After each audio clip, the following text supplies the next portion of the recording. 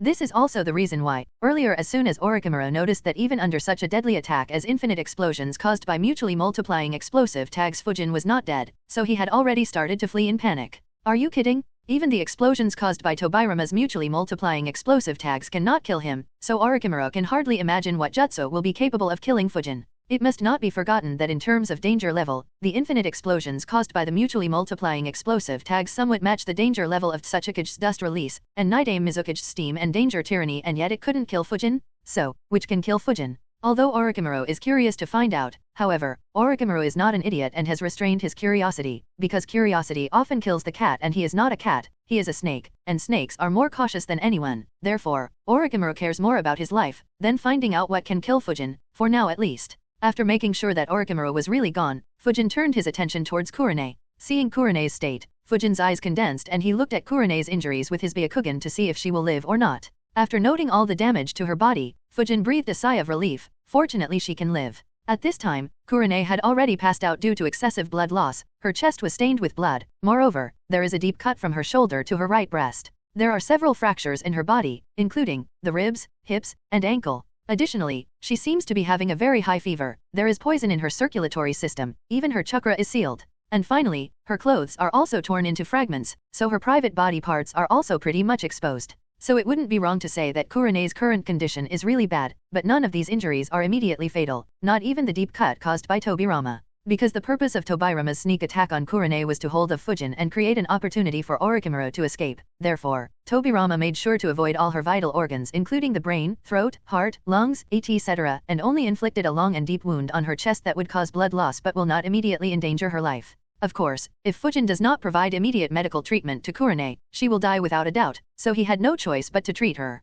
Fujin of course has the option of using Karen for this purpose, as biting Karen can easily heal all of Kurenai's injuries, but he decided not to. There's no specific reason for this, he just didn't, so Kurenai will have to make do with the treat Fujin will provide her. Although Fujin is not a medical nin and does not know much about medical ninjutsu, however, he has a lot of knowledge of the human body, so he is capable of giving standard medical treatment. Additionally, the yang chakra of this clone body is also very high, so when the yang chakra is transferred to others, it can help in mending of wounds. Therefore, Fujin is confident in saving Kurenai's life. Since the situation was urgent, so Fujin only used a simple earth release jutsu to lift a rock above and placed the unconscious Kurenai on it, and after doing so, he removed all her clothes. They were torn apart, wet, and soaked in blood anyway, so they were not doing their job. Now that Kurenai was completely naked in front of him, Fujin first focused his attention on her breast and thought about how to stop the blood flow, at the same time stitch her breast without damaging them too much. After all, if this isn't done properly, the mammary glands in her right breast would be damaged, and we all know what that would mean. Understanding this, firstly Fujin wiped the blood off her chest, then washed her wound to clear away the germs and dead cells. After doing so, he poured an antiseptic agent on the wound.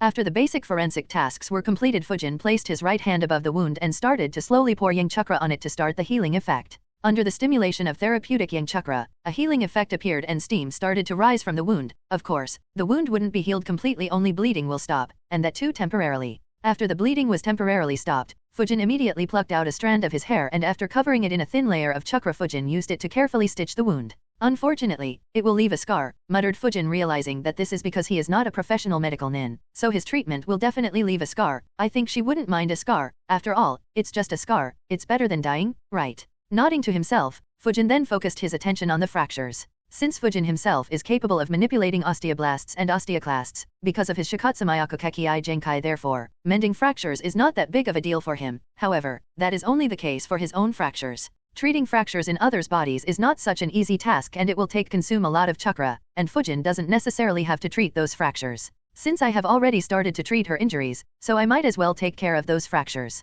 was the thought in his mind as he put both of his hands over the fractured part of the ribs and started to carefully inject his chakra inside her body and then stimulated the broken ribs to automatically mend themselves and did the same with the ankle fracture. After that, to heal the fractured hip bone, Fujin turned over Kurone, made her lay on with her stomach with her back facing him, and did the same as previous 2 cases, placed both of his hands on her hips and poured his chakra inside in order to mend the hip bone fracture. Phew, that took more out of me than the entire fight with Orochimaru. Wiping the sweat from his forehead, Fujin then turned over Kurone and lay her on her back, and pondered over how to extract poison out of her body. While Fujin was busy curing Kurone, the remaining bone forest that wasn't yet destroyed by the fight gradually shattered into white powder because of having lost the chakra support. The white calcium powder was then blown in the air by the cold winds and was all over the sky. Attracted by this scene, Fujin looked up into the sky. Puff. But suddenly, he felt a sharp pain in his chest along with a paralyzing sensation in the body, and the very next moment he coughed out a mouthful of blood. Cough cough, puff. Because there was no warning before, so Fujin was sort of unprepared. As a result, a mouthful of blood splashed on Kurone's face, making her face muddled again. The cold winds of the night were already causing Kurone's unconscious body to shiver, and now that warm blood splashed on Kurone's face, she suddenly regained consciousness. As soon as Kurone regained consciousness, the first thing she was Fujin covering his mouth and intently staring at her, then feeling the cold surface under her hips and back, and the cold sensation of the chilly night winds on her skin. Kurone felt that something was wrong. She tried to confirm it, and soon saw her bare shoulders, exposed breasts as well as her bottom part, and soon realized that she wasn't wearing anything on her body, like anything, not even her underwear, and feeling the gaze of Fujin on her, Kurone immediately felt ashamed for being completely exposed. She wanted to exclaim but was too weak to do so. At the same time she felt that she was having a horrible nightmare, so without mentioning anything she fainted again. It's a nightmare. Orochimaru must have given me some kind of hallucinating drug that's making me have all kinds of weird nightmares. Yes, that's the only explanation. So, I am still in a dream and this is not real, at all, was Kurone's thought as she fainted again. Why did she faint again? Fujin was confused as he saw the whole process of Kurone regaining her consciousness then immediately fainting back without even saying a single word. He wiped away the blood from the corners of his mouth, then also cleaned the splashed blood from Kurone's face. After doing so he touched Kurone's forehead and muttered in a wondering tone, "The body is still burning because of fever. Maybe it's because of a high fever that she lost consciousness again." This is the only explanation. Otherwise, Fujin can't think of any other reason that would cause Kurone to faint again. It is just unscientific. Not caring about it anymore, Fujin then paid attention to the flying Raijin marking that Tobirama left on Kurone's chest. While rubbing his chin thoughtfully, Fujin muttered, "The flying Raijin marking must be cleared. As long as the flying Raijin marking exists, Kurone will always be in a dangerous situation. Orochimaru can send Tobirama to kidnap and kill Kurone anytime. Just treating her injuries is not enough. This flying Raijin marking has to be removed to ensure her safety." The coordinate of flying Raijin placed on Kurone's chest is also a funjutsu, and essentially, funjutsu is just chakra. As long as a stronger chakra is used to erode the funjutsu seals placed on Kurone's chest, it should be possible to clear away the flying Raijin marking. But this kind of erosion will take a lot of time and chakra, along with deep concentration. Even with the high chakra reserves of Fujin, it would take more than an hour to erode. Moreover, during the eroding process there should be no hindrance or disturbance, as even an instant of disturbance would require him to restart the process. This is also the reason flying Raijin is very dangerous. If the flying Raijin marking is placed on someone in the middle of a war, it would make the situation very passive. There would be no opportunity for the person to erode the marking, as aside from time and high chakra, extreme chakra control skills are also required, which is not something one can dedicate while in the midst of combat. This is why Namikaze Minato was extremely dangerous during the Third Great Shinobi War. There was simply no counter to him. Anyway, Fujin then started eroding the flying Raijin mark. In the blink of an eye, an hour passed. After a full hour of hard work by Fujin, he finally managed to erode the flying Raijin mark on Kurone's chest. After doing so, Fujin wrapped a bandage around her chest to wrap the stitched wound as well as cover her breasts. Of course, he made sure to not tighten the bandages too much, else she would suffocate to death. Next, Fujin removed his own kimono and made her wear it. With this, she shouldn't feel cold anymore. As for her fever and poisoning, if it was a simple fever and poisoning then I would have already treated her, but unfortunately, it's not. Kurone needs to be conscious, so these two can be put on hold for now. And on sealing her chakra? Obvious I wouldn't do that for now. Now that Kurone's matter was dealt with, and he was sure that she would live, Fujin then stood up and focused his attention on the surroundings, especially in the direction of the shrine half a kilometer away. What the hell are Shisui and Itake doing? There was such an intense battle going on outside, yet they didn't even notice it? And now that I think about it, even when I looked inside the shrine with my Byakugan I didn't sense either of their chakra, so does that mean they have yet to arrive here? Fujin muttered in a doubtful tone. But he quickly denied this possibility, because, in the message he received from Itake's clone in Konoha, it was specifically stated that they have already arrived at the site, so why are they not here? Is it possible that they had an accident? Fujin was indeed a bit worried and walked towards the shrine to find out what was it that Shisui and Itake wanted to show to him. As Fujin walked towards the shrine, he was followed by an iron sand flying carpet on which an unconscious Kurane was laid. Arriving at the shrine, Fujin looked around and soon noticed several cat decorations around along with several scriptures which clearly stated that this shrine was dedicated to cats. And at the worship ground, the statues of 2 cats, one black and one white cat could be seen, and what's more interesting is that they seem to have several human characteristics as well. They are called Nikomata. Curious, Fujin walked forward and looked at the statues of the 2 Nikomata. Apparently, these 2 Nikomata also have names, Kurika and Chiron. Fujin had a thoughtful look as he searched for other information about these 2 Nikomata, but sadly there was no other information around that would give him some insight, so Fujin had to give up and focus on finding Itake and Shisui. Puff. Just as Fujin was preparing to search further, he again felt a paralyzing sensation in his body, coughed out a mouthful of blood, staggered his steps because of a sense of dizziness, and almost fell to the ground. Cough cough, puff. At the same time, behind him, the iron sand carpet floating in the air also began to collapse. Fujin hurriedly leaned on a wall to maintain his balance and controlled the iron sand to slowly put down the unconscious Kurane. After taking a few deep breaths, Fujin sighed. Damn it, I did not expect that the pain and body paralyzation caused by hemopathy would be so strong. It seems that I can't use Shikatsumayako too much in the future, else this clone would be ruined because of the curse of the Kagaya clan. From the time he had first vomited blood, Fujin knew this is because of the curse of the Kagaya clan. This wind clone is really excellent, and precisely because of this, it is always under the threat of death due to the curse of the Kagaya clan. As far as the status of the curse had to be considered, then it is already more critical than Kaimimiro's case, but no matter how bad the situation is, Fujin didn't care too much. After all, this situation was inadvertently linked with Shikatsumayaka, and nothing Fujin would do would change it, so it's better to not worry and put your attention on more important things. After wiping the blood from the corners of his mouth, Fujin separated a shadow clone to keep a watch over Kurane, then searched for Shisui and Itake. The previous battle with Orochimaru also affected the shrine, and the already dilapidated shrine was almost close to being destroyed, but there was one particular hidden chamber that was completely unaffected. With the help of his Byakugan, Fujin quickly located the hidden underground tomb, but there was no grave in the tomb and only a giant stone sculpture in the form of a giant gourd. But there was no entry to the tomb, the walls of the chamber were indestructible, and no matter how much Fujin tried he was unable to break those walls. How hard his own bones are. Fujin knows full well, if anything, the toughness of Fujin's bones is even comparable to the likes of Orochimaru's Kusanagi blade and Sarutobi Hiruzen's adamantine staff, Inma, yet he was unable to slice through the walls leading to that tomb. This feat alone indicated the toughness of these walls.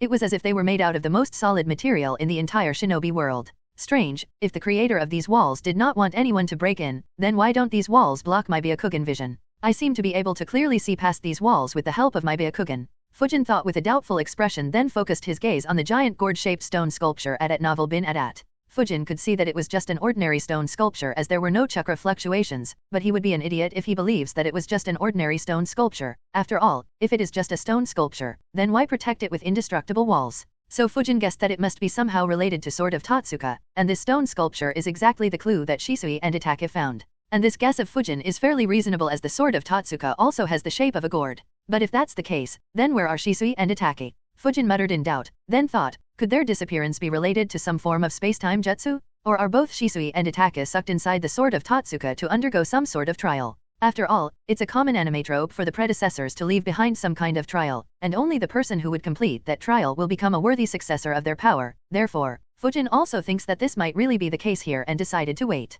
The night passed slowly and soon it was already breaking dawn. Under the warm light of the early morning, Kurane, who has been unconscious for the whole night, woke up. She looked around and found that she was lying on a bed made up of stone, and the member of Amatsukami, Fujin, who had saved her from Orochimaru, was sitting not too far away and was playing with some fist-sized spheres of fire. As if remembering something, she looked down and noticed that she was wearing an unfamiliar kimono. No, please no. She was really panicked and immediately opened the strap of the kimono to look underneath. "No!" Kurane exclaimed, as her worst fear came true. There was nothing underneath the kimono, no underwear, only a bandage that covered half of her breasts and right shoulder. Kurane's exclaim attracted Fujin's attention. He looked over and noticed that Kurane was awakened. He immediately extinguished the scorch orbs, got up, and while walking over he asked casually, "Well, you were asleep for several hours. I suppose, it's not too strange considering your injuries. Anyway, how do you feel?" Instead of answering Fujin's question, or being grateful to him, Kurone looked at Fujin as if she was looking at a beast, and questioned in anger, what happened to my clothes? And this kimono, you put it on me, right?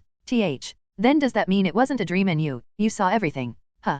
Fujin was speechless, and only now did he find this problem. Because he is quite used to seeing a female naked body while controlling the Tsukii clone, therefore, he didn't really feel anything looking at her and didn't even realize that it would make Kurone embarrassed. Now what should I say to her? Fujin was now in a precarious situation. Although it was a matter of urgency to give her immediate treatment in order to save her life, it was ultimately a violation of Kurone's privacy, not to mention he kept her nude for hours. Fujin wanted to explain to her but did not know how to explain, so after racking his brain, he finally decided that he should first compliment her in order to ease the atmosphere a bit, then slowly tell her that it was necessary. Nodding to himself at how genius he is, Fujin said to Kurone with a pleasant smile, I must say, you are very well developed at just the right places. Fujin may have tried to present a pleasant smile to ease up the atmosphere, but to Kurone, it looked more like a perverted grin, especially with that compliment of his. Anger started to appear on her face. You. As soon as Fujin saw the change in Kurone's expression, he realized that he had said something wrong. Terms such as very well developed shouldn't be used in this situation, as it is obviously impolite to her. Looking at Kurone's flushed face and how she was getting angrier and angrier, Fujin sighed inwardly and immediately waved his hands and tried to explain with a slightly embarrassed expression. I am sorry, I didn't mean that. What I want to say is that your breasts are very good. No, that's not true. No, actually it's true, but that's not what I want to say. What I mean is tha-. The more Fujin spoke, the angrier Kurone became. Finally she couldn't bear it any longer and immediately raised her right hand to slap Fujin right in the face. You despicable shameless pervert. Fujin easily blocked Kurone's hand that was about to slap him, and said with a triumphant smirk, if you think that you can slap me with such low speed, then you are obviously dreaming. I'll kill you. Kurone immediately became angrier and raised her leg to kick Fujin right in the gut, but again her leg was caught by Fujin and held over his shoulder. Do you think a sneak attack with such low speed work on me? I told you earlier, you are not fast enough to be able to hit me. Moreover, if you do raise your leg in this way, you are practically asking me to. Fujin didn't complete his sentence and just cast his gaze downwards, as he was getting the direct and open view of Kurone's honey pot. Feeling Fujin's gaze, Kurone was more embarrassed and immediately withdrew her legs, then stretched the kimono downwards to cover her privates. But it didn't help much. The length of the kimono was short because Fujin's height is only up to Kurone's shoulder, and even when Fujin wore the kimono, it only reached up to his hips, so on Kurone, the kimono barely reached up to her hip line. Seeing that her face was getting darker and darker, Fujin sighed and directly explained, well, the reason I had to remove your clothes was that they were already tattered, so they weren't covering anything in the first place. Moreover, I had to treat your injuries. If I hadn't given you immediate treatment, you would have died, so. Listening to Fujin's words, Kurone's expression changed, and at this moment she also realized that ever since she tried slapping Fujin she is feeling pain and a burning sensation around her shoulder and breast. Without saying anything, she turned around then opened the kimono belt to check the state of her injury, and immediately saw the bandages soaked in blood. It started to bleed again, right? Fujin spoke from behind. Kurone didn't speak anything, just nodded slightly. Seeing her nod, Fujin said, I am not a professional medic nin, so I couldn't heal your wound completely, but I managed to stop the bleeding and stitched it. This much is generally sufficient to start natural healing mechanism in our body, but because your chakra is sealed so your body did not start the natural healing process, the wound was only stitched. Then you went and made rigorous hand movement, so the stitches were undone and it started bleeding again. And whose fault do you think is that? Shouted Kurone in anger. Obviously yours, said Fujin with an unfazed expression. Kurone turned her head and gave a death glare to Fujin, but Fujin had a thick face, and said casually, I mean I am not the one who asked you to try slapping me, so obviously it is your fault. Kurone didn't reply. She was feeling a headache now, first a kidnapper, then undead Hokages, and now a justified shameless pervert. She didn't know what bad things she did that she is forced to face such terrible karma. Noting Kurone's silence, Fujin took out a bandage and said, come here. I'll stitch your wound again, and change the bandages. No reply from Kurone. Fujin said again, if you don't want me to, then I won't, but know that you won't be able to survive much longer with that kind of wound. There is also poison in your body and it has yet to be cleansed away, and without cleansing the poison you won't be able to use chakra. I tried cleansing it earlier while you were unconscious, but upon my analysis, I deduced that it's not an ordinary poison, so, its method of cleansing is different. I needed you to be conscious to cleanse the poison. So, it's best that I firstly stitch back your wound, then cleanse the poison, else you will die. No reply from Kurone, but she didn't doubt his words about the poison in her body, and it is the cause of her chakra being sealed. After all, Orochimaru did give a short description of the poison he used on her, and she remembers it clearly at novel bin at. Fujin sighed, and put back the bandages. If you don't want to believe what I am saying, then it's your choice, but know that you have only until sunset tomorrow. If the poison within your body is not cleansed by then you will die. I can have poisoned cleaned at Konoha, said Kurone with a cold tone. Of course, you can return to Konoha and have poison in your body be cleansed, but with your chakra sealed, it would take at least a week for you to return, and that too if you travel 24/7 without taking even a single break, but by then you would have long been dead and even your corpse would have been decayed because of the poison. No reply from Kurenai, but if one were to look at her face, he would notice her gritting her teeth in frustration. Damn it! Why didn't I learn medical ninjutsu? What's wrong with her? Fujin can't help but look at Kurenai's back with a confused expression. Does she really want to die? After a long silence, Kurenai turned around and slowly said in a dark tone, if you dare look at places you shouldn't and try taking any extra actions, I will kill you. Fujin carefully waved his hand and assured Kurenai with a chuckle, relax. I have already seen everything while I was treating you earlier so you don't really have anything left to hide from me, so does it really matter if I see again, right? Besides, even if you were not in this weak state, you wouldn't even be able to touch me, much less kill me. Although Kurenai didn't say anything to retort Fujin's words, the click of her tongue and the deathly glare in her eyes clearly indicated that if she had the ability to kill people with her glare, she would have literally killed this bastard at this very instant. Fujin didn't really care about Kurenai's death glare he was getting and just beckoned her to sit down on the stone bed, and remove the kimono. Kurenai sighed and followed suit. After sitting on the stone bed, she dropped the kimono from her shoulders. Of course, she didn't completely remove the kimono, at least it was covering her lower parts. Then Fujin carefully removed the blood-soaked bandages which allowed Kurenai to see how serious the injury is. Even half of her right breast was cut. After removing the bandages, Fujin also removed the broken stitches, washed away the blood, applied antiseptic, poured yang chakra to temporarily stop the bleeding, and again stitched the wound with his hair, then wrapped the bandages over it again. After tying the bandages, Fujin said to Kurenai, all done. Already, everything was done in less than 2 minutes, that Kurenai even felt that Fujin is quite professional in it. But on a more important note, from beginning to end, Fujin didn't show any extra reaction nor did his eyes wandered around. This made Kurenai look at him strangely, but she chose to remain silent and was somewhat relieved because if he had shown some reaction, it would be extremely embarrassing for her. This act of Fujin gave him some points in Kurenai's good books, at least, he is not a pervert. Fujin obviously didn't know Kurenai's thoughts, and even if he knew, he wouldn't care too much. The reason he is not showing any reaction to Kurenai's nude body is that he has already experienced being a woman, so it's nothing new to him. At the same time, he knows how uncomfortable it is when people don't look at your face but your chest. While Kurenai adjusted the kimono again, Fujin said, next comes the cleansing of poison in your body, but before cleansing it, you need to understand what kind of poison is in your body. Kurenai immediately said, back when Orochimaru poisoned me, he said that it is a colorless, odorless, and tasteless poison that is difficult to detect by ordinary means. He also said that it does not take effect unless the target uses their chakra, and once target uses their chakra, the poison would instantly plague their bodies unless an antidote is provided. Fujin, listening to the description of poison in Kurenai's words, then shook his head. Orochimaru obviously lied to you. No, to be exact, he misguided you. Kurenai asked with a frown, what do you mean? Fujin said, the essence of a shinobi is deception. We are a race that would spout out any and all kind of bullcrap in order to deceive others, and Orochimaru did the same with you. After a pause, Fujin continued again, most of the effects are correct as he described, except, what's inside your body is not poison, so there's no antidote for it. Perhaps he wanted to give you hope into believing that as long as you will help him do whatever he wanted to use you for, you will have a chance of survival.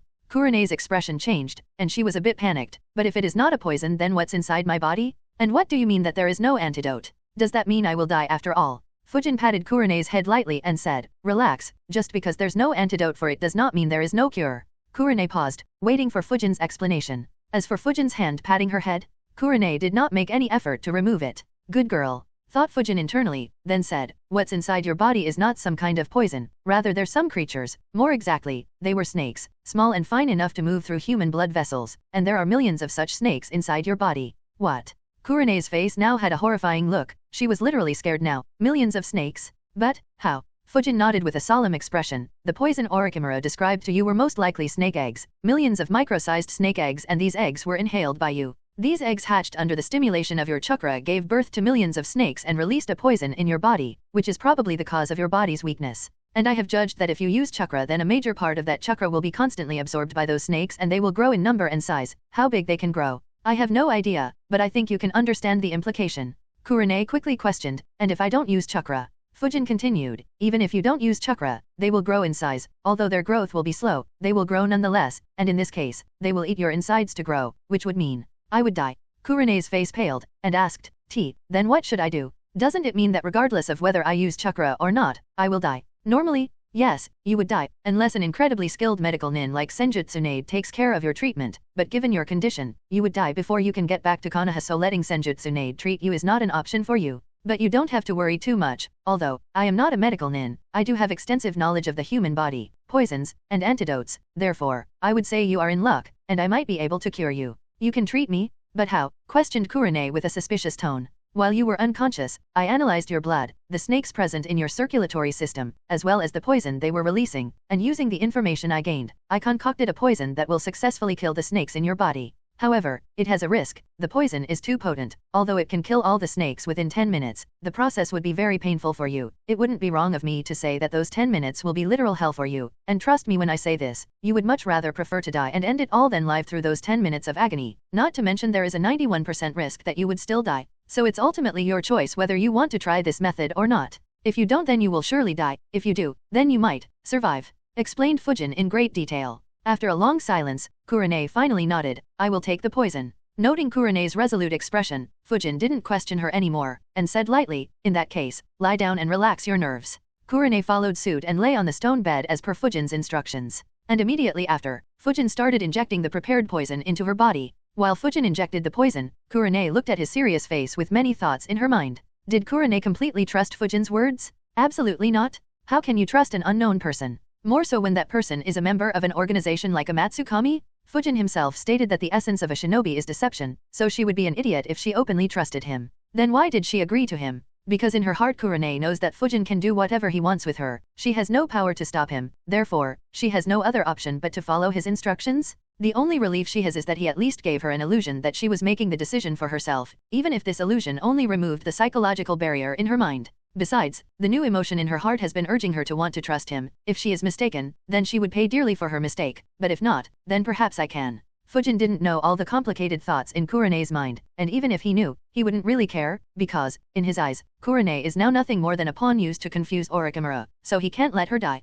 At this moment, Fujin just finished injecting the poison into Kurone's body and soon the most hellish 10 minutes of Kurone's life started. Can she live through it? Or will she die? This is something not even Fujin can tell. Congratulations, you survived, said Fujin with a calm tone as he observed Kurone's state. Why, yes, cough I survived. Face pale, breathing haggard, and entire body aching. If she were to describe the past 10 minutes of experience in one word, even the term hell wouldn't suffice, but without caring about her current state, Kurone asked, are the snakes dead? Fujin observed with his Byakugan, then said, well, the snakes are indeed dead, but... Kurone questioned immediately, but what? Their dead bodies are still present in your body. Moreover, a lot of your cells also died because of the poison and all that needs to be cleansed too. You don't have to worry too much. Your normal excretory functions will play their role here and cleanse everything, said Fujin while reassuring her. So, what's the problem? Asked Kurone with a confused tone. Fujin said, there's no major problem, it's just that urination would be somewhat painful as urine would be acidic for the next few days. At the same time, your menstrual cycle might also be affected by a week or two, so be prepared for that. Kurone just nodded, but when it came to her menstrual cycle, she immediately asked with a suspicious tone, I won't be getting pregnant, right? Cough. One Fujin suddenly coughed because of Kurone's question that came out of the blue, and said with an embarrassed expression, why are you asking this question from me? Kurone looked at Fujin with a suspicious gaze and seeing his embarrassed expression, she said with a stutter, and nothing, I just asked it on a spur, it seems I am still dizzy because of the poison. While internally, Kurone breathed a sigh of relief, thank goodness, he did not do anything to me while I was unconscious. Listening to her words, Fujin didn't care anymore either and just said lightly, now your life is no longer in danger, and you should be able to use chakra too. You just need to wait some time for natural recovery to kick in and you will be fine, therefore, you should leave this place as soon as possible and return to your village. Kurone was hesitant, just like this, he will allow me to go. Seeing Kurone's hesitation, Fujin thought that she was worried about her clothes, so he said, there is a small village at 10 o'clock in the southeast, you can get clothes from there. Kurone didn't know what to feel about the other party's words and decided to follow with a sigh. She silently adjusted the kimono to cover all her private body parts, but not being able to bear the silence, she asked in a low voice, why?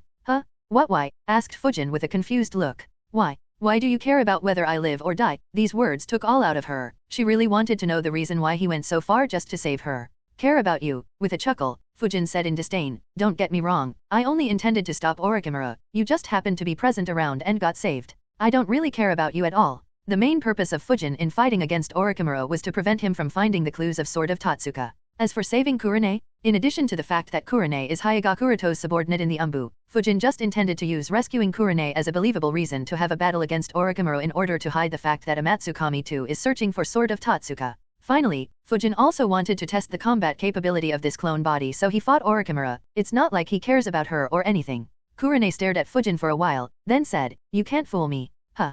Fujin looked at Kurane with a confused expression. What do you mean by can't fool you? Kurane lowered her head and muttered, although I don't know how he did it, Orochimaru actually summoned Shadame Hokage-sama and Night-Aim Hokage-sama. I saw them with my own eyes. Shadame Hokage-sama's wood release, and Night-Aim Hokage-sama's water release, along with Flying Raijin, couldn't be faked. If you just wanted to stop Orochimaru, then there was no need to be distracted and risk your life to protect me while facing such strong enemies all at the same time. Moreover, you went and even blocked Night-Aim Hokage-sama's water-severing wave with your own body to protect me, which almost killed you and even exposed your identity. And that's not all, you even treated my injuries and bone fractures, as well as killed Orochimaru's snakes from my body. You did all that just to stop Orochimaru, and not save me. The more she said, the more she realized just how much Fujin had done for her, and from the very beginning he didn't ask anything in return as compensation, even allowed her to go back to Konoha as is, without worry that she might report his intelligence. Although this bastard did saw her naked, for which Kurane would never forgive him, however, Kurane is willing to ignore that matter because he didn't take advantage of her when he clearly had the opportunity in his hand.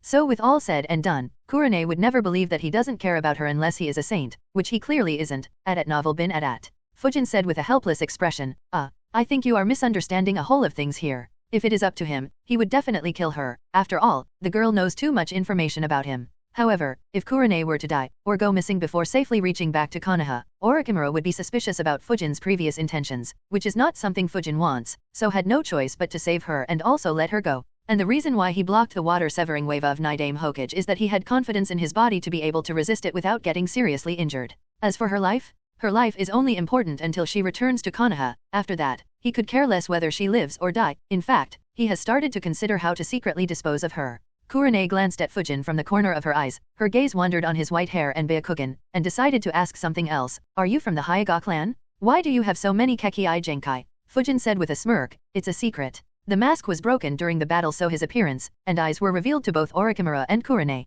This is indeed an accident. Since Orochimaru also knows this information, so Fujin decided to not erase Kurane's memories related to his identity. When Kurane goes back to Konoha, she would definitely report the intelligence in the Umbu. Although Fujin has a headache on how to deal with this issue, he can't care too much about it for now. Kurane whispered lightly, a friend of mine is from the Hyuga clan, looks a little bit like you. Maybe you know him. Are you from the Hyuga clan? Fujin didn't answer. He just turned his head to the side and pondered on how to deal with this matter. The only good thing is that Kurane didn't suspect him to be Hyuga Kuroto, as that would have been quite troublesome. Fujin would be left with no choice but to either imprison Kurane at Anchor Vantian or secretly assassinate her. Kurane obviously misunderstood Fujin's silence. She thought that Fujin doesn't seem to want to talk about the affairs of the Hyuga clan, so she can't help but wonder, is there any contradiction between him and the Hyuga clan? Otherwise, why else would he leave the clan and join a Matsukami, and that too at such a young age? Puff. Fujin, who was busy thinking about how to deal with the information leakage, suddenly felt a paralyzing sensation in his whole body, coughed heavily, and a mouthful of blood was spewed out without any warning.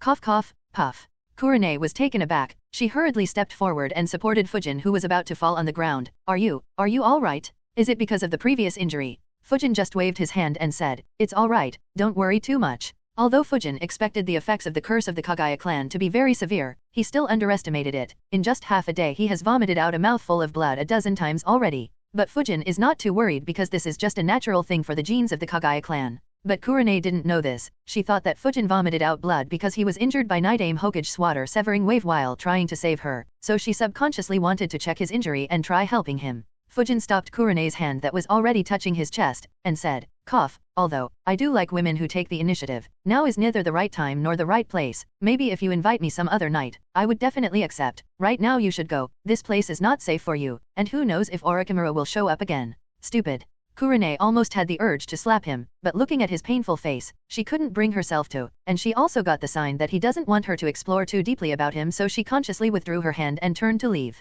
But just before she did, she asked him with a nervous expression, Can you tell me, what's your name?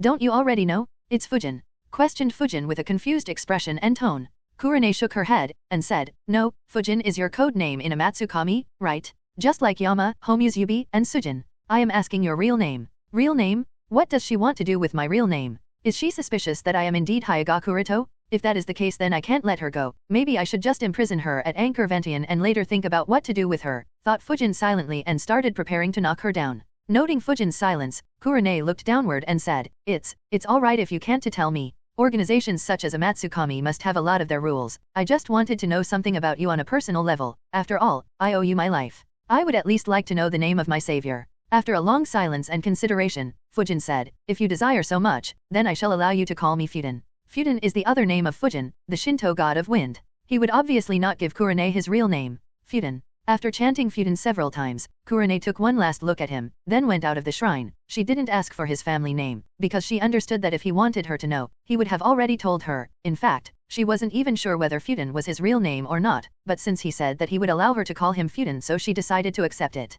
Looking at Kurane's leaving figure, Fujin, no Fujin, while not wearing the Fujin disguise, rubbed his chin and muttered thoughtfully, "I am Kurane's Umbu captain, so she will definitely report the cause of her disappearance and intelligence about Fujin/Fujin to me when she returns to Konoha, right? Let's see if I can tamper with some parts of her memory to make sure that my identity as Hyuga Kuroto is not implicated for having any kind of connection with a Matsukami." At a hidden underground laboratory in Otogakure, seeing Orochimaru's return, Kabuto, who was staying behind, eagerly greeted him, but upon noticing the untidy and torn clothes along with the presence of blood on his clothing, Kabuto asked, "Orochimaru-sama, did something happen?" Orochimaru said with a sullen expression, "I encountered a difficult opponent." Kabuto was surprised. To be considered difficult by Orochimaru alone speaks a lot. Even if the entire shinobi world is considered, there wouldn't be too many who could be considered difficult by Orochimaru, so Kabuto asked curiously, "Was it from the Akatsuki organization?" Orochimaru shook his head and without delving deeply into the matter, he just instructed, "Don't worry too much about it, just bring me a sample of Kimimaro, Haku, Gurren, Yugo, and Yamato's fresh blood. I wish to check up a few things."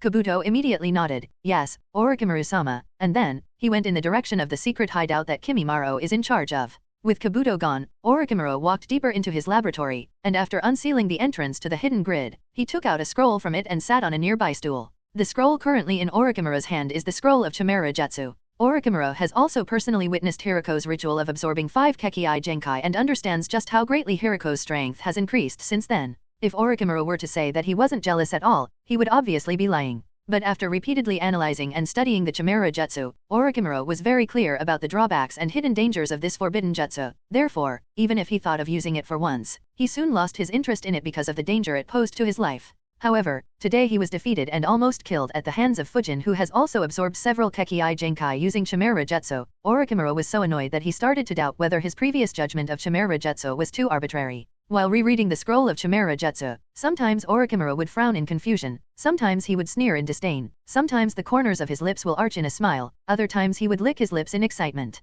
With his experience, he was able to easily judge many hidden dangers of Chimera Jutsu developed by Hiriko. In fact, he could even analyze 2 to 3 of these hidden dangers and the alternative paths to remove them. Overall, even if it is Orochimaru, he couldn't deny that Chimera Jutsu really has incredible potential. It is truly a forbidden jutsu that can change a shinobi's essence. After all, no matter the identity, background, and past of a person, once 5 or more Kekkei Genkai are absorbed and integrated into the body, there will be a tremendous increase in strength. Surpassing the level of a cage would be fairly easy. Hiriko himself is one of the best examples. Before his Kekkei Genkai absorption ritual, Hiriko's strength at best reached the level of a high-level chunin or low-level jonin. He was such a humble character that Orochimaru never truly bothered to look at him seriously and never considered Hiriko on the same level as himself. But after Hiriko's Kekkei Genkai absorption ritual was completed, and he acquired 5 Kekkei Genkai, Orochimaru had to pay the price of his arrogance and was easily subdued by Hiriko's newly acquired Sharingan's Genjutsu when fighting against him. It wouldn't even be wrong to say that Orochimaru might have truly died at the hands of Hiriko if not for the fact that Uchiha Tsukei saved him.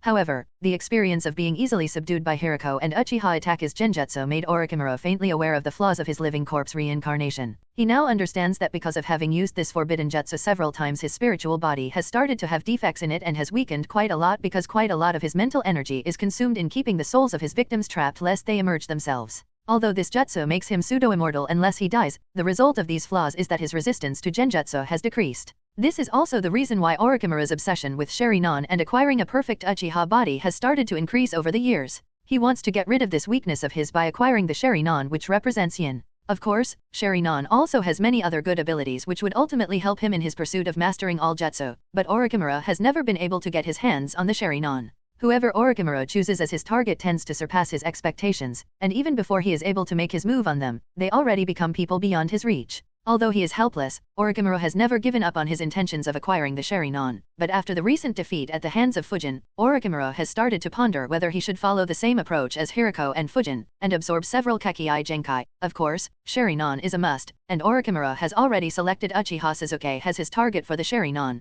For other options, Orochimaru has a lot of options to choose from, like Kimimura's Shikatsu Mayako. Haku's Ice Release, Yugo's Unique Kekii Genkai, Guren's Crystal Release, Yamato/Tenzo's Wood Release. Of course, there are many other options he could choose from, but first, these hidden dangers of Chimera Jutsu must be eliminated, muttered Orochimaru with a contemplative look. Just like Fujin warned Shimura Danzo, the Chimera Bud is indeed impeccable when it comes to fusing the flesh and blood of multiple people. However, it is ultimately a double-edged sword. If it is capable of devouring other people's flesh and blood into the user, then it is also capable of swallowing the user itself, so controlling Chimera Buds is a very difficult and burdensome task, perhaps even more difficult and burdensome than maintain Sharingan is for a non-Uchiha. Orochimaru, who is proficient in the human body transformation, knows better than anyone that once a Chimera Bud implanted in the body goes out of control, it will not only pollute the body but also cause severe damage to the spirit. Orochimaru may not care much about his physical body because of his mastery of living corpse reincarnation, and the technique of physical regeneration. But even he dares not ignore the damage to the soul body, which is why although he is very greedy to acquire several Kekii Genkais similar to Hiriko and Fujin, he still can't make up his mind.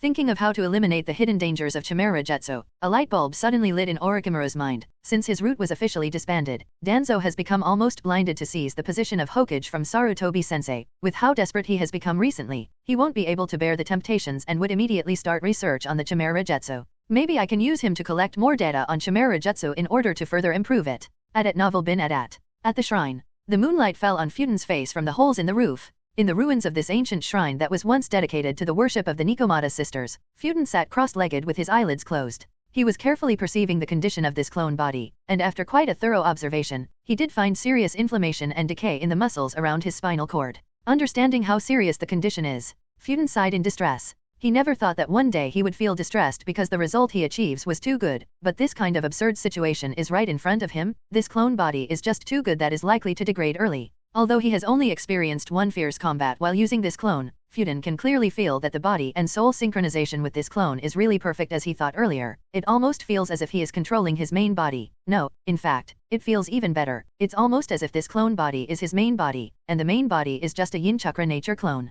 But how can everything go well? This clone is indeed very good, so good, that it is in danger of decay because of its own high quality. It feels absurd and unbelievable, but it is an undeniable truth. And this is also the reason why the outbreak of the so-called disease he is suffering from is also much more violent than he expected. Even without carrying out a blood test, Fuden can judge that at this time the concentration of toxin in his blood must have far exceeded even Kaimimaro's levels. In the future, I cannot use Shikatsumayaku, absolutely not, else this clone body would decay before I can carry out Project Godhood, muttered Fuden. With the current development of medical ninjutsu, it is absolutely impossible to cure the curse of the Kagaya clan, so preventing the decay is also absolutely impossible. Therefore, he can only choose methods that would decrease the speed of decay, so that Fuden at least has the chance to absorb this clone while carrying out absorption ritual. After making up his mind, Fuden sighed and stood up. This Nikomata dedicated shrine is very big, although it is ruined and destroyed because of being uncared for the past few centuries. Fuden is still amazed just how big this shrine is. Of course, he has searched it thoroughly, and nothing except for that secret tomb that is protected by extremely hard unbreakable rocks is worth exploring here.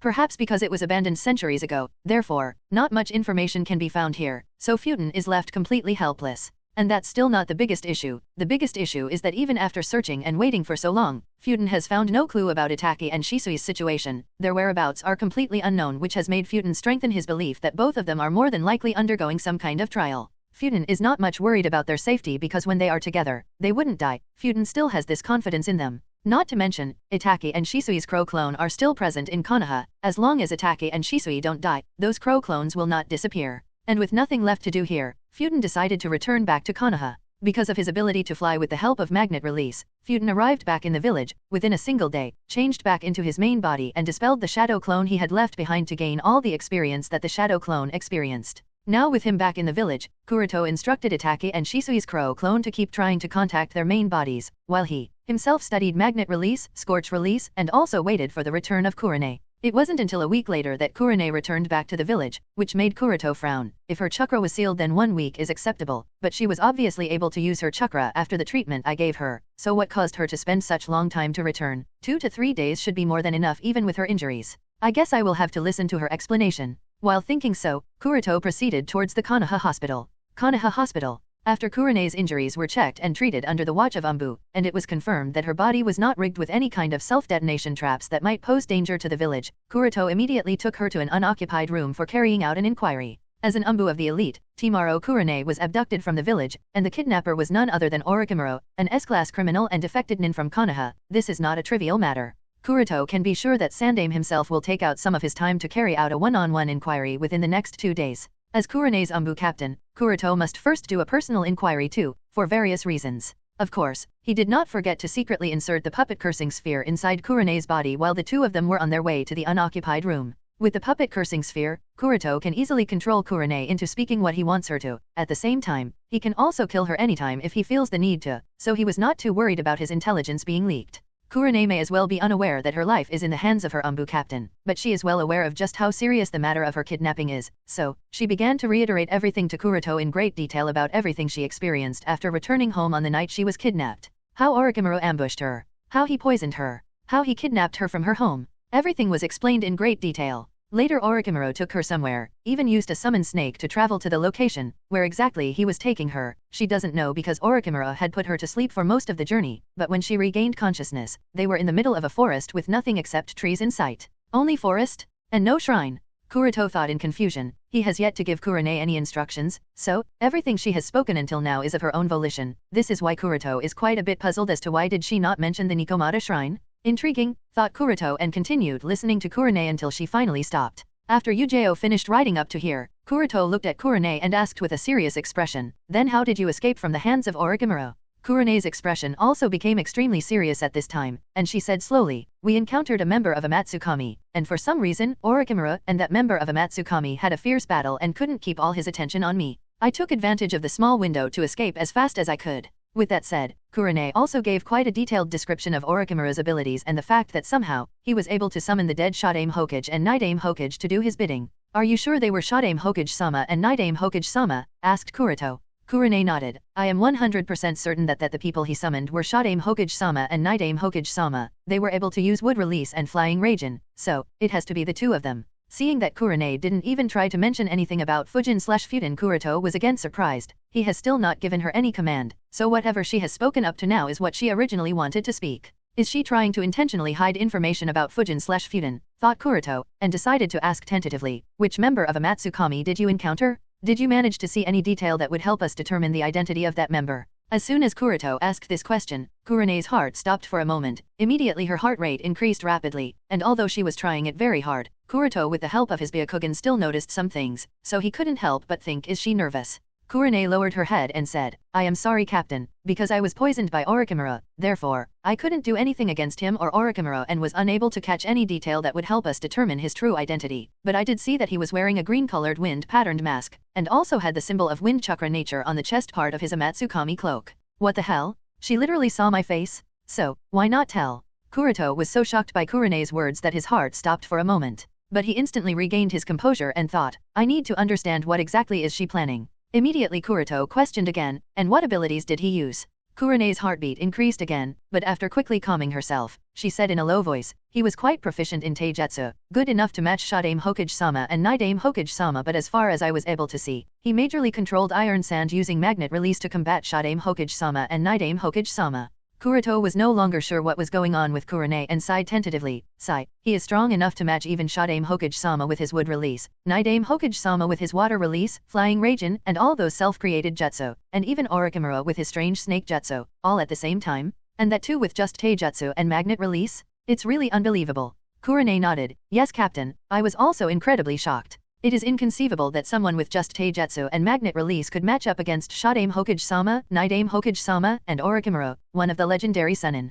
At the same time, Kurone thought to herself, "I am not hiding information from Captain because I want to protect that pervert from the Hyuga clan and the village. No, that's the last thing I would do. In fact, I would much rather die than waste my efforts trying to protect that pervert. I just don't want the Hyuga clan to have any conflict with the village and affect the stability of the village because of Futen's existence. Yes, I am not trying to protect Futen, definitely not." Although Kurone thought so, however, the devil and angel version of Chibi Kurone floating on both sides of her ears clearly didn't believe in her rhetorical thoughts at all. "Admit it Kurone-chan, all three of us know the real reason why you lied to Captain," Devil Kurone said in a teasing tone. That's right, one must never lie to themselves Kurone-chan, didn't Okasan said so?" Angel Kurone said with a gentle tone. "You too, one more word and I will be your worst nightmare," said Kurone in a very dark tone. Eep. Devil and Angel Kurone were so scared that they dare not come forward again. After dealing with the devil and angel chibi forms of her, Kurone took a deep breath, raised her head to meet Kuroto's gaze, and asked, "Captain, that's all I know, and I have already told everything I can. Are there any other questions?"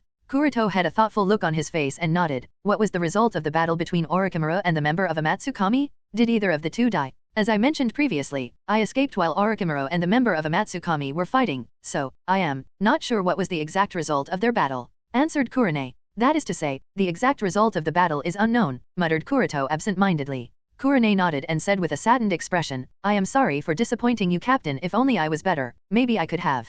If I didn't know the truth, I would have really believed that she is telling the truth," thought Kuroto as he looked at Kurone's regretful expression. Knock knock. At this time, there was a knock on the door, following which Heiat's voice came from outside the door. "Captain, Itake has brought Kurone-senpai's medical report." Kuroto broke out from his thoughtful expression, and said, "Let him in." Following Kuroto's words, Heiat, who was standing outside, opened the door and allowed Itake to come in. Itake walked in and said, "Here is Kurone-san's medical report, Captain." Kuroto nodded and took it from Itake's hands, and flipped through the pages, all while keeping the note of Kurone's heart rate, which has increased slightly because of nervousness. Kuroto chose to ignore it, and just flipped through the pages of Kurone's medical report. Since most of Kurone's injuries were healed by him, so anything related to fractures and snakes present inside her body is not mentioned in the report. The only important points included a deep but not life-threatening shoulder wound that reached up to her breast, lack of blood in her body due to blood loss, and slight traces of an unknown poison in her blood.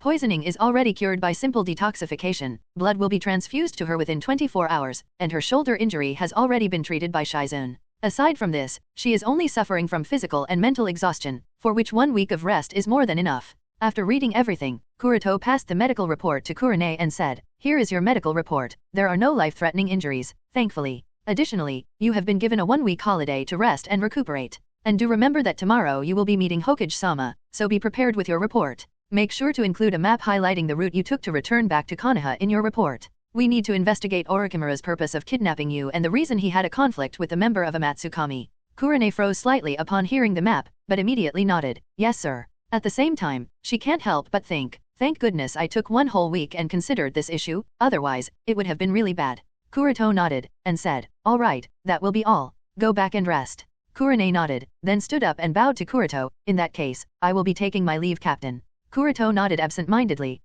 Do not miss the appointment for blood transfusion." Kurone nodded and started walking towards the door with a relieved look. She may have lied to Kuroto with a calm and straight face, but only she herself knows just how much pressure she was under while answering each of Kuroto's questions to not give out any detail about Fuden. And the pressure is also reasonable. After all, what she has done now is an active betrayal to the village. Never in her dreams did Kurone thought that one day she would do something akin to betraying the village. Even she is not sure why did she go so far. "Perhaps it's because I want to have something in common with Fuden," were her thoughts as she opened the door.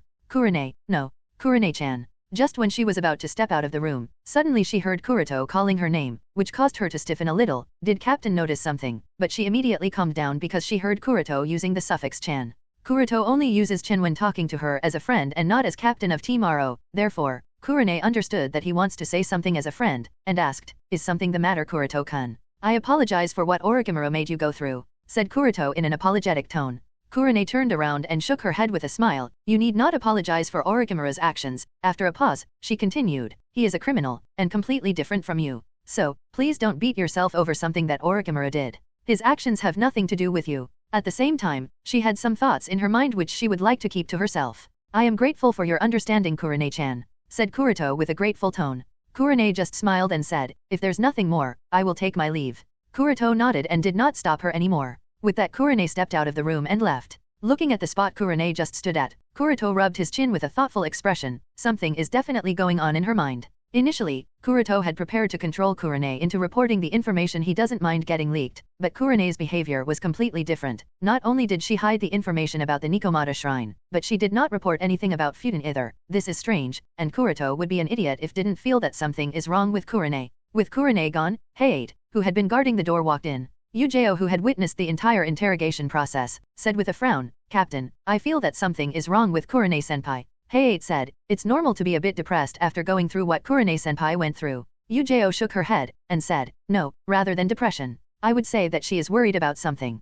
Heiat shook his head, and said, "Really? She didn't look all that worried to me. I would say she is annoyed and frustrated. Considering her experience, it is normal. After all, one party is Orochimaru, one of the legendary Sunin, while the other is a member of Amatsukami who is said to be stronger than Homu's Yubi and Sujin. Maybe, Yujeo couldn't refute Heiat's argument, so could only think to herself, but my instincts as a woman are telling me that she is worried. I should talk to her privately, maybe she will feel more comfortable talking with me. Kuroto ignored the lovebirds' daily banter, and instructed Itake's crow clone, keep a watch over her. Yes, Kuroto-san. Itake's crow clone nodded and disappeared from the room. Just as Itake disappeared from the room, there was a sudden rush of footsteps in the corridor outside, and immediately afterward, a large group of people opened the door and walked in. The one at the forefront was none other than Sarutobi Asuma, who has been busy searching for the whereabouts of Kurone for the past few days. Just from his haggard unshaven face, dark circles, and eye bags, it is not difficult to judge just how worried he was about Kurone. Following him are most of the contemporaries of the same generation, including Heitake Kakashi, Might Guy, Marino Ibiki, Mitarashi Anko, Iwabi Omimiya, Ebisu, and a few more.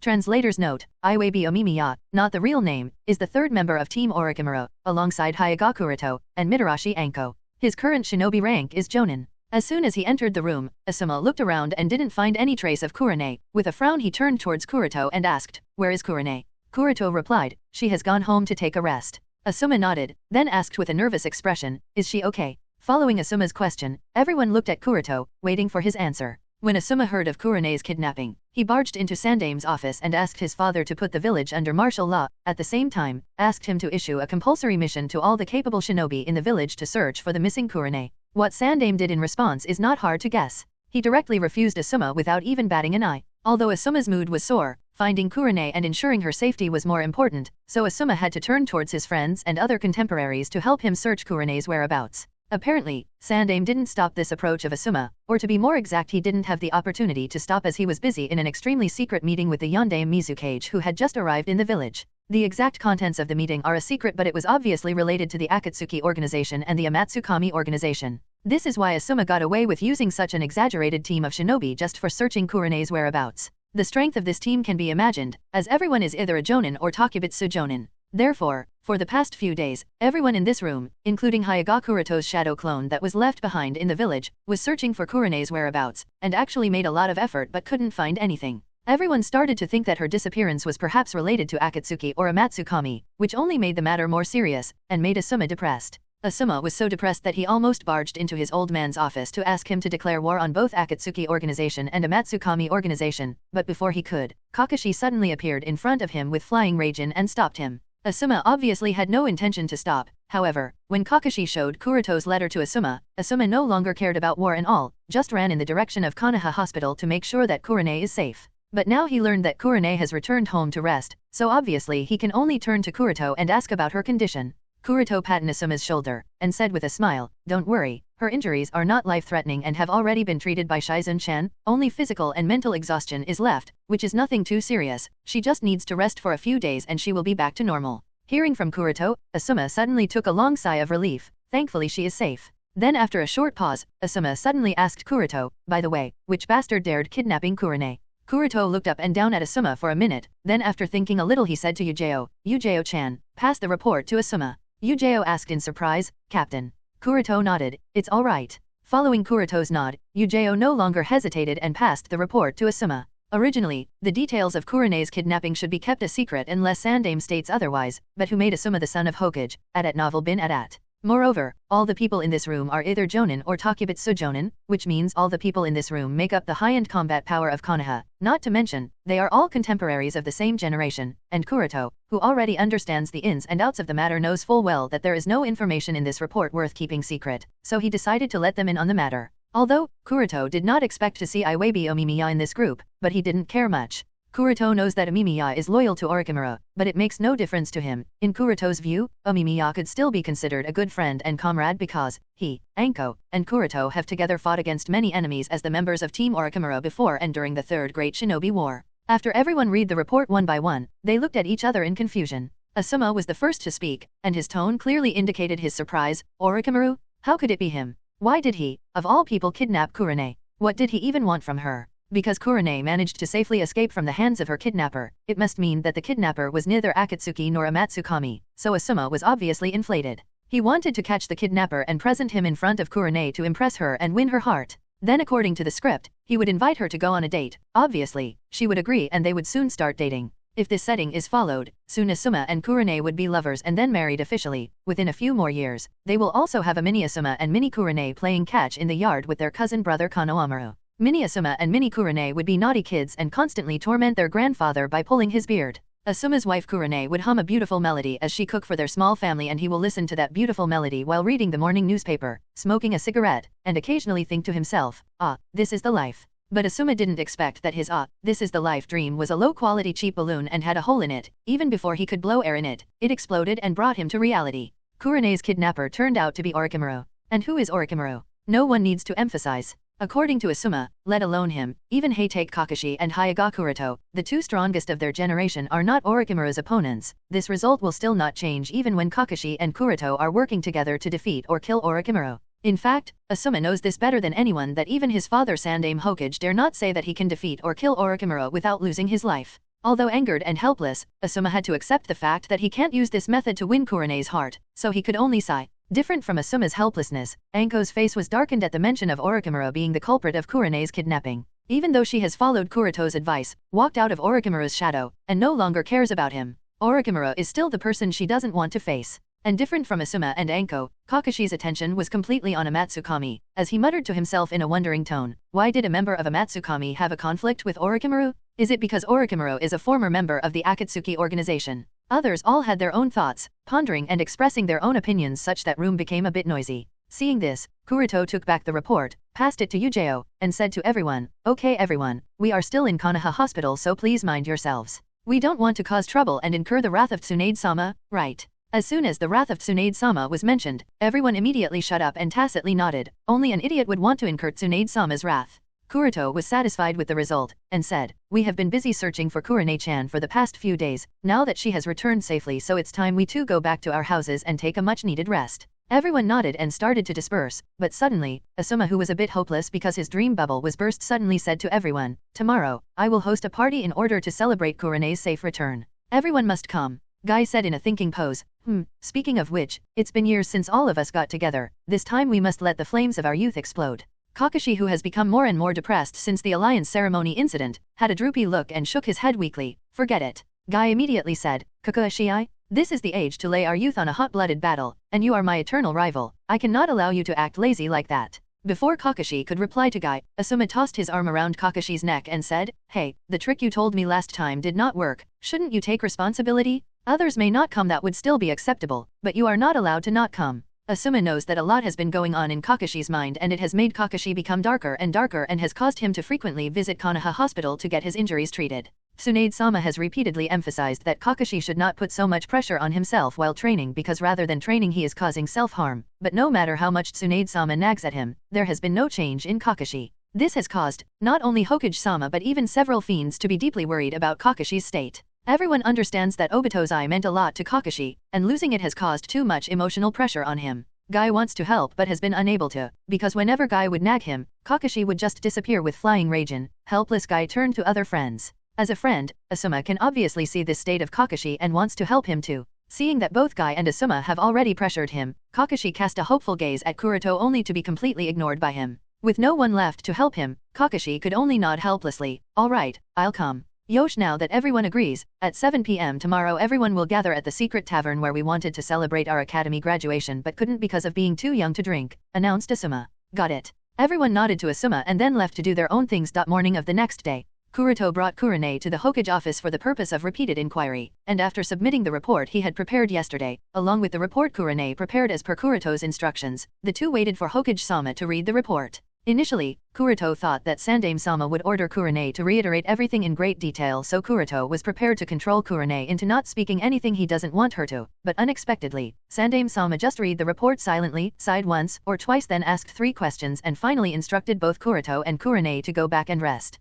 In fact, Sandaime-sama did not even bother to issue an investigation mission of the location Orochimaru took Kurane to. Of course, even if he did order, it would make no difference as the location marked on the map was a fake one. Kuroto himself checked the map that Kurane added in her report and knew that the location marked on it was a false one. I do wonder if the location she has marked in the map has traces of fighting around it, because if not, Kurane might be under the suspicion of betrayal, thought Kuroto as he left the Hokage office. After leaving the Hokage building, Kuroto looked back in the direction of the Hokage office and thought inwardly, has the situation already gotten to the point that Sandaime-sama is unable to pay much attention to this incident? After all, an umbu of the elite team RO was kidnapped, not just an orphan of the civilian class. Okay, Kurone is indeed an orphan of the civilian class, but this doesn't change the fact that she is also an umbu member of the elite team RO, and yet Sandaime Hokage seemed absent-minded during the entire inquiry and didn't seem to care much that she was kidnapped by Orochimaru, of all people? Of course, it's not that he doesn't care, it's just that he is too preoccupied with much more important things. And Kuroto quite a lot about it. These days, the surface of the village seems quite peaceful and calm, but Kuroto knows very well that this is just the calm before the storm. According to the information given to Kuroto by Pakura and Yagura, yesterday night, Yondaime Reikage of Kumigakur has also secretly arrived in Konoha, and counting the Kaze Cage and the Mizu Cage, 4 of the 5 Cage of the 5 great nations are currently present in Konoha. Only the Sandaime Tsuchikage Oniki of both scales has not yet arrived for the time being. However, Hokage-sama has already given information to the Reikage, Mizu Cage, and Kaze Cage that Sandaime Tsuchikage Oniki has also agreed to participate in the 3rd Gakage Summit, and is currently on his way to Konoha. Thinking of all the information relayed to him by Pakura and Yagura, Kuroto thought, if everything is taken into account, then the day Akatsuki will attack Konoha will probably be around the time when all 5 Cage have gathered in Konoha. And since Hokage, Reikage, Kaze Cage, and Mizu Cage are already present in Konoha, and Tsuchikage is also on his way, this means that the day of Akatsuki's attack is approaching closer and closer. At this time, Kurone, who was silently walking next to Kuroto, suddenly raised her head and said, Kuroto-kun, don't you think Hokage-sama seems a bit strange lately? This matter concerned Orochimaru and Amatsukami, yet Hokage-sama only asked a few questions then ordered us to leave. In fact, to me he seemed absent-minded the entire time. What do you think could be the reason behind Hokage-sama's strangeness? In order to deal with the inquiries of Hokage-sama, Kurone spent the entire night preparing herself to make sure that she doesn't leave any loopholes, but Hokage-sama didn't seem to be too attentive during the entire inquiry, making Kurone feel a bit regretful that she wasted the entire night for nothing. When Kuroto heard Kurone's doubts, he almost had the urge to hold her by her collars and ask her, shouldn't I be asking the same question from you? Because to me, you seem stranger than Sandaime-sama. But Kuroto chose to calm himself, and answered her, I felt the same way, perhaps Hokage-sama is very busy in dealing with other things. After saying up to here, Kuroto took a pause, then continued, it may also be possible that the Hokage-sama we met up with was just a shadow clone, while the real Hokage-sama is somewhere else dealing with other issues. A shadow clone, muttered Kurone in a wondering tone, then continued after a pause, but isn't it one of the rules that the Hokage is forbidden to use shadow clone for doing his main duties? People assume that Shadow Clone is omnipotent and can do everything that the original can, but that's actually not true. The Shadow Clones also have their limits. Different shinobi have a different level of mastery over the Shadow Clone jutsu. Most shinobi cannot use their Shadow Clones to carry out sophisticated tasks that require a lot of thinking and analysis, because everything Shadow Clone does requires chakra, even the normal tasks like breathing and thinking, and not everyone has that level of chakra. Moreover, the Shadow Clone must be in close vicinity of the original, else it will lose the mental link with the original, and its performance will instantly dwindle, resulting in either its disappearance or it will only do what was initially instructed to it at the moment the Shadow Clone was formed at Novel Bin at. Initially, Kuroto was also troubled over this issue when he started to leave behind Shadow Clones in the village to act as his replacement, but because of the presence of Toyotama/Ryuamayaka chakra, this issue was resolved. Toyotama may be sealed within the Ryuamayaka gourd that isolates all external chakra perception. However, Toyotama is still connected to Kuroto's soul and helps him maintain a mental link with his Shadow Clone. The presence of Toyotama also ensures that his Shadow Clone never runs out of chakra, so for Kuroto it is not big of an issue, but even then, Kuroto never creates more than one Shadow Clone when he has to leave behind Shadow Clone to act as his replacement, because as the more Shadow Clone one creates, the more difficult maintain the mental link with the Shadow Clones becomes. Perhaps only Uzumaki Naruto can make use of Shadow Clones like a bug jutsu to make his Shadow Clones do everything. However, that's mostly because of Kyuubi's chakra, but even he has his limitations, and this was clearly shown after he became the Nanaime Hokage and had to rely on the intake of too much caffeine to maintain the mental link with all his Shadow Clones, else they will all collapse. Kuroto nodded. True, use of Shadow Clone to carry out Hokage's duties is forbidden, but this rule is only applicable in normal times. If there are emergency situations, then Hokage-sama is allowed to use Shadow Clones to act as his replacement. It was Nidaime Hokage Senju Tobirama himself who made this rule, because he, as the creator of the Shadow Clone jutsu, perfectly understood the limitations of this jutsu. Listening to Kuroto's words, Kurone had a downcast look, and asked, what do you think is Hokage-sama dealing with? How am I supposed to know? I am not the Hokage, said Kuroto with a sigh, and after a pause, he continued, but it has to be very important. Nodded Kurone lightly, then started looking at Kuroto's face from the corner of her eyes. Kuroto noticed her small actions, and asked while touching his face, is something on my face? Kurone flinched then immediately shook her head, no, nothing. and as if to change the topic, he suddenly said, "Kuroto-kun, I want to increase my training." Kuroto looked at Kurone for a while, and seeing the determined look in her eyes, he sighed and said, "We will talk about your training after you have completely recovered. Just rest for now, this is an order." Kurone pouted and said nothing, although she was busy thinking, Kuroto-kun and Fuden indeed look quite similar. Perhaps Fuden was really a member of the Hyuga clan. Looking at Kurone's thinking face, Kuroto thought, "I can also use this time period to understand your strangeness, and decide whether to dispose of you or not." The two people who were on different channels walked side by side with a comfortable silence when the fork in the road came, and their paths were diverging. Kuroto suddenly remembered something, and asked, "Do you remember the secret izakaya where we wanted to celebrate our academy graduation but couldn't because we were too young to drink?" Kurone went into thinking pose, then as if she suddenly remembered and nodded, "Oh, that one in the Eastern Bloc, right? What about it?" Kuroto nodded, "Yes, the one in the Eastern Bloc. Tonight, Asuma has organized a celebration and invited every one of your generations. The timing is 7 o'clock p.m, don't be late." After thinking a little, Kurone nodded with a yawn. "In that case, I must catch up with my sleep early. I didn't sleep well last night, so I will take my leave here. Kuroto-kun, have a good day." Saying so, Kurone waved her hand then left in the direction of her home. Kuroto glanced at Kurone's disappearing back, and thought inwardly as his eyes turned cold, "Kurone clearly knows a lot of information about my Fuden clone, so why the hell is she not reporting it? Did she find something?"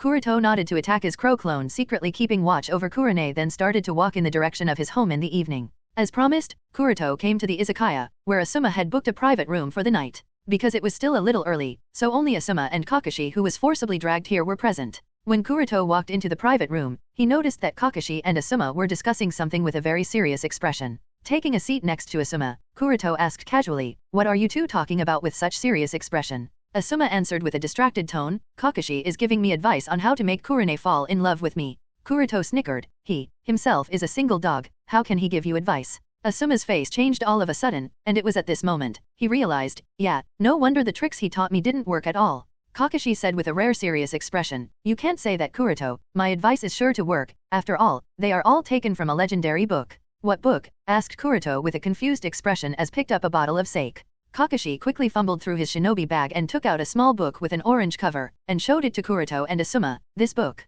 The orange cover of the book had the illustrations of a woman and a man drawn on it, and its title was written in conspicuous red characters which read as Ika Ika Paradise. Puff. Kuroto, who had just taken a sip of sake suddenly sprayed it out as soon as he realized what book Kakashi was talking about. Cough cough. After controlling his coughs, and wiping away the corners of his mouth, Kuroto can't help but think in amazement, what is this scenario? A book written by an old single dog was regarded as a treasure by a young single dog, and then passed on to another single dog. Kuroto doesn't know if Kakashi knows who the author of Ika Ika Paradise is, but Kuroto knows well enough. Ika Ika Paradise is authorized by a lifelong old single dog Jiraiya, a fool who has pursued Tsunadeheim for most of his life but has never succeeded in winning her heart. Kakashi looked at Kuroto with a strange expression, and asked, "Why is your reaction too big?" Asuma snatched Kakashi's Ika Ika Paradise, and while looking through it, he muttered, "I have heard of this book, it is said that the sales are very good." Kakashi nodded repeatedly and said in a deep tone, "Of course, it's the legendary Ika Ika Paradise, and the sales of this book are off the charts. I was barely able to buy it after spending 3 whole days on the line." Kuroto sighed, shook his head disdain and said nothing more. Asuma saw Kuroto's disapproving expression, closed the book, and asked, "Kuroto, do you have a good way to make a girl fall in love with me?" Kuroto said with a smirk, "Ha, I am sorry Asuma, I don't understand the troubles of you single dogs." Seeing the smirk on Kuroto's face, Asuma's face turned dark. "Yeah, how can I ever forget? This bastard has always made all of us single dogs burn in envy since the academy days. I don't know why but I suddenly have a very strong urge to beat you up." "Yes, me too." Kakashi also nodded in agreement with Asuma. "Cut, weakling," snorted Kuroto in a mocking tone, then completely ignored the two and took a sip of sake, but Asuma kept staring at him and didn't mean to turn away even if Kuroto ignored him. After a while of silence and a few sips of sake, Kuroto could no longer bear the begging look of Asuma and sighed, "All right, fine, don't go gloomy. I will give you some advice." With that, Kuroto became the date doctor and started to give Asuma. Of course, he didn't mean to go overboard like Will Smith lest Asuma starts coming to him for all the things and problems he is facing. While Kuroto was talking, Asuma and Kakashi were listening intently. Hayate opened the door and walked in, greeted the 3 people in the private room, and consciously sat on the side and listened to the conversation of the 3 seniors. In actuality, Hayate is a few years younger than Asuma, Kakashi, and Kuroto, but because of the outbreak of the Third Great Shinobi War, he had to graduate early, so he can barely be regarded as a shinobi of the same generation. Moreover, Hayate is still Kuroto's subordinate. But Hayate has always treated Kuroto and the others as seniors and has always maintained a respectful attitude towards them. This is also the reason why he generally uses the suffix senpai or sen when referring to Kuroto, Kakashi, and the others. After a while of advising, Kuroto casually asked Asuma, by the way, what did Kakashi teach you today? Asuma replied, Kakashi told me that I should invite Kurone on a hot spring trip. I even have the coupons ready. What do you think of this idea? At novel bin at. Ahem. After a light cough to attract Kuroto and Asuma's attention on himself, Kakashi said with a particular emphasis, according to Ika Paradise, this trick is referred to as Nirvana and has a 100% success rate. A hot spring trip huh? Kuroto muttered and started to think about it. Asuma asked eagerly, do you think inviting Kurone on a hot spring trip would work? Listening to the discussion between Asuma, Kakashi, and Kuroto, Heiei was a bit dumbfounded. He raised his hand weakly and said, Asuma-san, have you confessed to Kurone-senpai? And are you two already dating? Asuma shook his head, and said, I haven't confessed yet. I want to take Kurone on a few dates, then confess to her. Heiei suddenly became speechless, and said, you two aren't even dating yet? Then I suggest that you don't invite Kurone-senpai to go on a hot spring trip straight off the bat. It would be very rude and disrespectful towards her. If it is with a lot of people of both genders, then the trip could be taken as fun, enjoyment, and relaxation, but with just you and Kurone-senpai alone, she would definitely feel uncomfortable. Even if she trusts you as a friend and comrade, it doesn't mean she would be willing to go so far just based on that trust. Asuma quickly asked Heiei, then what should I do? Heiei groaned for a moment, then said, Kurone-senpai has a strong personality and she is an independent woman. Moreover, she is an orphan and has nobody but herself to depend upon. True, we are her friends and would be willing to help her wherever we can, but there is always a wall between people that cannot be broken with just pure friendship and camaraderie, and nobody but ourselves knows what kind of people we truly are at our core. As far as I know, people with such a background are generally vulnerable in their hearts and tries to cover their inner weaknesses and fears with a strong outer shell, to hide their true selves from others. Kurone-senpai is no different. So, if you want to make her fall in love with you, then you have to at least give her a sense of security. You have to make her feel that you are someone she can truly depend on. You have to make her believe that no matter what her inner self is like, you won't judge her and treat her as herself so that she can open up her true inner self to you. Kakashi looked at Heiei with pure admiration. His gaze clearly indicated as if he is in the presence of a god. Even Kuroto can't help but nod at what Heiei said, because he was somewhat correct indeed, and can't help but think, no wonder Yujeo is in love with him. He is more of a date doctor than I am. Of course, I am not much bad either. At least, I would like to believe that I am not bad when compared to Heiei. Asuma on the other hand looked at Heiei as if he has found his new best friend. He got up from his own seat, sat next to Heiei, tossed his arm around Heiei's shoulder, and asked, and how do I do that? Heiei blushed a little at how he suddenly became the center of all attention, but seriously thought about Asuma's question, then said, well, the fastest way to give someone a sense of security is to be very strong in them. If you become strong enough to make Kurone-senpai admire you, she will obviously feel a sense of security in your presence. That sense of security will slowly grow into trust, and at that time if you treat Kurone-senpai as an equal, don't judge her for her flaws, help her in the areas you feel the need to, but also give her enough space to not make her feel overwhelmed in your presence, be honest with her and don't hide your own vulnerabilities from her, then that admiration will slowly and steadily become love. At least, that's what I think. Strong huh? Asuma started to think, and muttered, but it's a bit difficult. If it comes to overall strength, Asuma is obviously stronger than Kurone, but Kurone is an expert in genjutsu, and her genjutsu proficiency is very high, and after months of discussions with Uchiha Itachi, her mastery and understanding of genjutsu have increased sharply. Additionally, she has also started to learn funjutsu. So, even a bit of negligence may as well result in Asuma's defeat. True, Asuma may have a greater chance of winning if the two were to fight, but his strength is nowhere near enough to reach the level that Kurone would admire him. Heiei nodded, it is indeed difficult. Asuma sighed, you mean I don't have a chance? Heiei shrugged, if Asuma-san is willing to work hard in training, and not give up on Kurone-senpai, then perhaps you may have a chance. While Asuma was distressed, the others also started to arrive in groups of 1 and 2, Yujeo, Kurone, then Guy, later Anko, Ebisu, Ibiki, Omimiya, along with the others. A few minutes later, the gate was pushed open, and this time, 2 more kunoichi hurriedly walked in, which quieted down the entire room. As soon as she walked in, Shizen asked, we aren't late, right? Asuma said, well, just in time. Shizen nodded, that's good then, it's a rare holiday Tsunade-sama gave us, if we had gotten late, then I would have really regretted it. Yui, who was standing just behind Shizen, said, I told you Shizen we aren't late, and yet you made me run all the way. Shizen immediately said, I was just a little excited.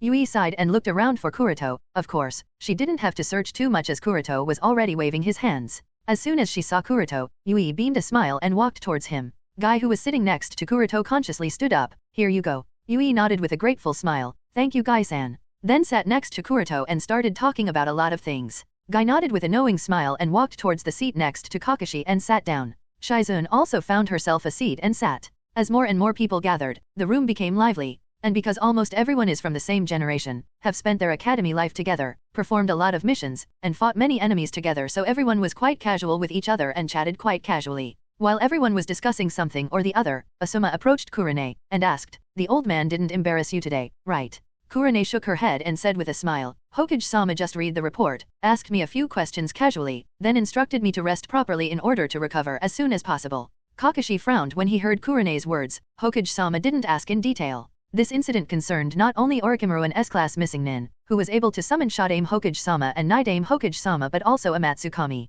In Kakashi's view, Hokage-sama shouldn't be negligent about such a matter. Seeing that Kurane was unwilling to mention this matter more, Asuma quickly changed the subject. Oyaji has indeed been a bit strange lately. Most of the time he would be absent-minded. It has also started worrying me as of late. Woon woon woon woon woon. Suddenly, there was a sharp alarm resounding outside the window. Everyone in the room just looked out of the window without much tension on their face, because the village has already announced that there will be an evacuation drill in the eastern part of the village this evening. Yujeo whispered lightly, "This is the third time already, right? How come the evacuation drills are being held so frequently these days?" Omimiya said, "Maybe it is to prepare the villagers' reaction to a sudden emergency, and make them aware of what paths to take so that casualty count decreases." Shizun asked in a wondering tone, "But what emergency can there be at such a time? And that too in the village?" Kuroto said lightly, "Perhaps Akatsuki's revenge." As soon as Kuroto's words fell, a solemn silence dawned in the room. Everyone stopped whatever they were doing and everyone's breath was held for a moment. Kuroto could feel Yui's hand tighten around the cuff of his sleeve, indicating that she is worried about his safety.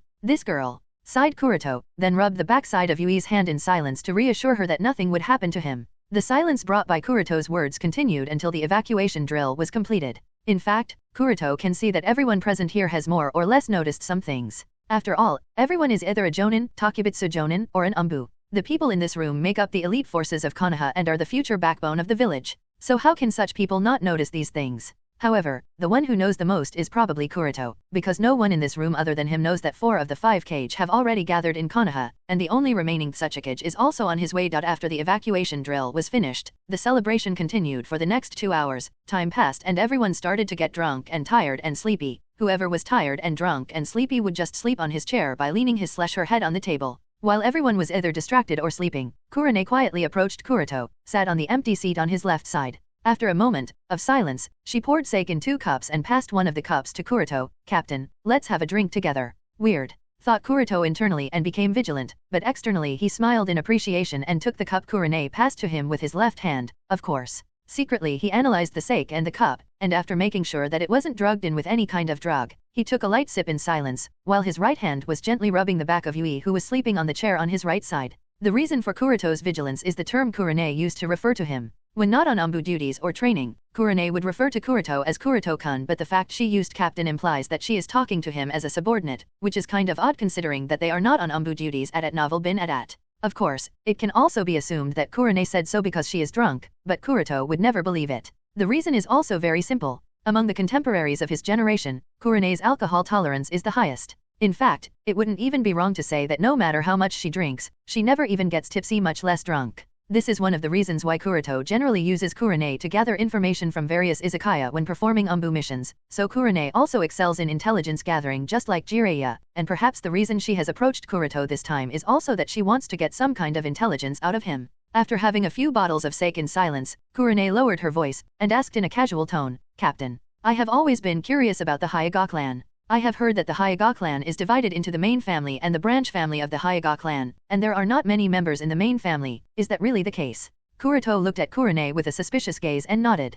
Kurane then asked with a curious tone, "And do you know all of them?" Kuroto frowned and nodded again. The main family of the Hyuga clan comprises the patriarch's line and the several elders' lines. The reason for having extra elders' lines is to prevent the collapse of the Hyuga clan, in case the patriarch's line disappears all of a sudden due to any number of reasons. Of course, the elders' lines are extremely low-key and more than often they will not leave the grounds of the Hyuga clan or make themselves exposed to any kind of danger, or else there is a distinct possibility that they will be specifically targeted for their Byakugan. Therefore, very few people outside of the Hyuga clan are aware of the existence of the elders' lines of the main family of the Hyuga clan. Of course, in terms of rules, the elders' lines are no different from the patriarch's line, so no matter how many heirs there are in each generation, only one person is eligible to be exempted from being marked with the caged bird cursed seal to act as an alternative in case the patriarch's line disappears for some reason. Of course, the role of the elders' line is not just to act as the replacement. One of the rules is that the marriage partners of the patriarch's line always come from the elders' line. In fact, Kuroto's mother was also a member of the Elders line, but as mentioned earlier there can only be one exemption for each generation, so his mother was also marked with the caged bird cursed seal and was later transferred to the branch family, after which she married Kuroto's father, who was actually her servant and guardian during her days as a member of the main family.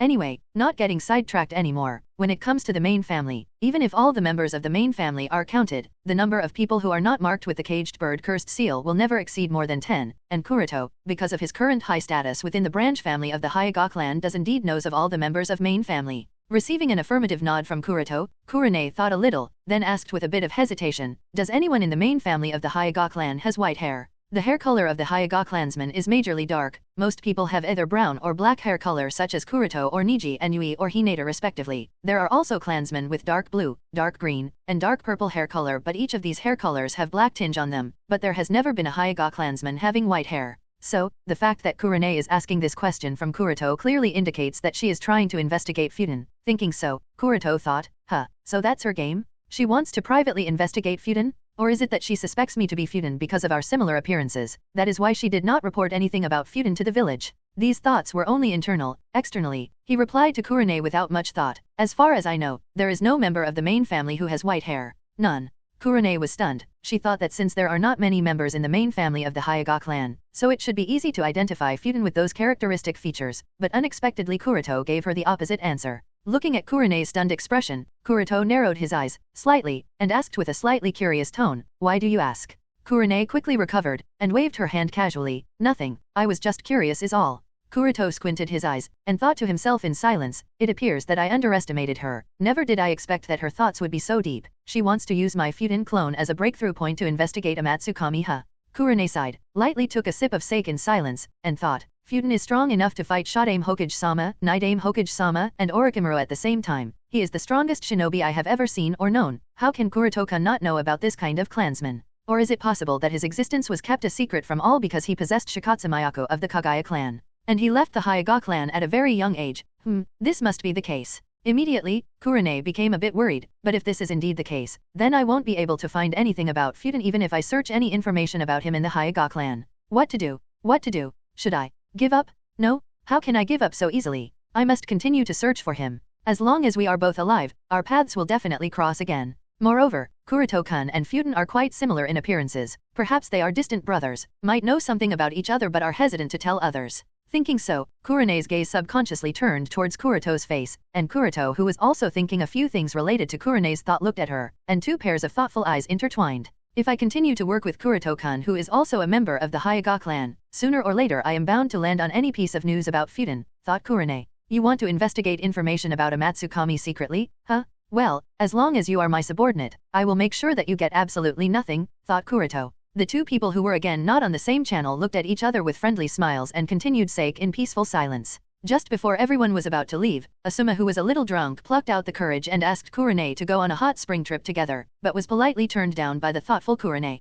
Perhaps it was because Hayate had persuaded Asuma before, so he was psychologically prepared to be turned down, and didn't feel frustrated about it. On the contrary, Kakashi on the side was desperate. He held the Ika Ika paradise in his hands and kept muttering to himself, how can this be possible? This is nirvana? Why did it fail? Looking at these two idiots, Kuroto sighed, but he didn't care too much, just carried the sleeping Yui on his back and slowly walked towards his home in the direction of the Hyuga clan while enjoying the cold wind brushing his cheeks and rustling his clothes. Tonight was a peaceful moonless night, muttered Kuroto as he looked up at the clear night sky that had no trace of the moon. For the next 2 days, Kuroto continued trying to contact Shisui and Itachi, but he, as well as the crow clones of both Shisui and Itachi, found no news. Even the summons are unable to deliver the message. What kind of trial are those two undergoing? Or is it possible that those two really had an accident? Muttered Kuroto with a slightly worried look. Although Kuroto believes in the strength of Shisui and Itachi and knows that the two of them would remain safe, but it has already been more than a week, yet there is no sign of those two, so he can't help but be worried a little. But no matter how much worried Kuroto is, the two crow clones of Itachi and Shisui are still present in Konoha, which means that those two are not dead, so all he can do is have faith in them, and continue with the matters on his end.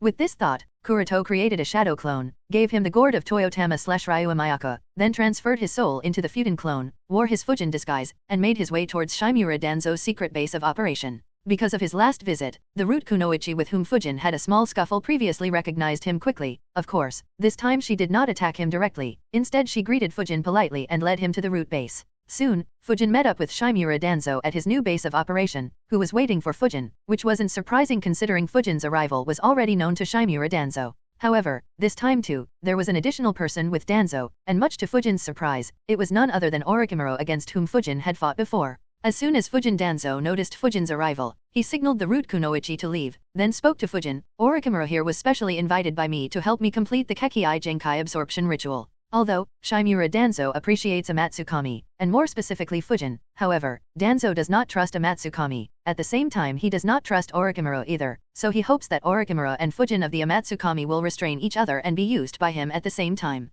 Following Danzo's words, Orochimaru nodded lightly, a pleasure to be able to work with Fujin of Amatsukami. Orochimaru's expression may be at ease, but his heart was thumping violently and his mind wasn't at ease either. It wouldn't be wrong to say that as soon as he saw Fujin, Orochimaru was extremely vigilant and ready to run away at a moment's notice should the situation escalate, but he didn't mention anything about the battle he had with Fujin a few days ago. The sideliners will feel as if Orochimaru had never ever fought against Fujin, and is on friendly terms with Fujin. But Shimura Danzo didn't think so. He clearly knew about the fact that Yui Kurane, an umbu of the elite team RO, was kidnapped by Orochimaru a few days ago, and when Orochimaru was taking her somewhere, the two coincidentally encountered Fujin. Orochimaru and Fujin ended up having a fight which gave Yui Kurane the opportunity to escape from Orochimaru's hands. When Danzo showed Orochimaru the report Yui Kurane submitted to the Hokage, Orochimaru just smiled a little but did not specifically say that it was incorrect, which means that it was more than likely correct. Although, Danzo doesn't know what did Orochimaru wanted to use Yui Kurane for. He, however, believes that it must be quite important, but because of Fujin's interruption, Orochimaru was unable to use Yui Kurane to fulfill whatever purpose he had. Therefore, there must be deep hostility between Orochimaru and Fujin.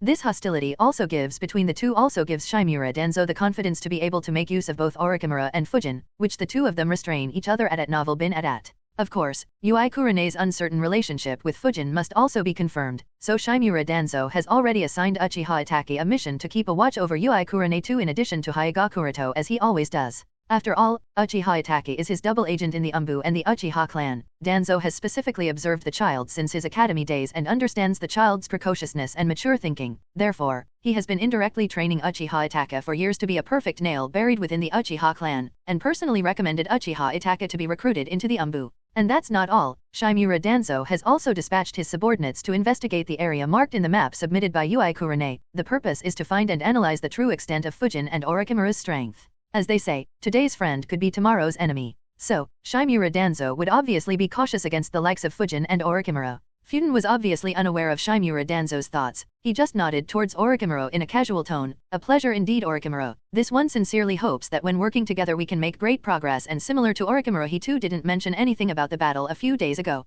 Of course, internally, Fujin had other thoughts. TCH, I didn't expect that Orochimaru would also appear here. Does he have the same idea as me? Using Shimura Danzo as a pawn to further study the Chimera Jutsu? But why does Orochimaru has a sudden interest in the Chimera Jutsu? He didn't really think that it is because Orochimaru mistook that Fujin has also used the Chimera Jutsu to acquire multiple Kekii Genkai just like Hiriko, and seeing the unbelievable strength of Hiriko and Fujin, Orochimaru re-evaluated the Chimera Jutsu and decided to research it in more depth to better understand it and its true potential. And since he didn't think so, therefore, Fujin could only wonder in confusion and attribute it to the butterfly effect. With greetings out of the way, let's proceed to the main laboratory. Follow me, you two, said Danzo and led the two to the laboratory of his base. The underground laboratory is extremely large, fully equipped, and highly advanced. There are many new types of equipment that Fujin hasn't even seen before in his life, so when saw the scene before him he was literally baffled. If Danzo and Orochimaru had any means to look past Fujin's mask, they would have noticed his eyes shining and saliva overflowing from his mouth, in greed, but unfortunately, they couldn't, so Fujin could still maintain his dignity.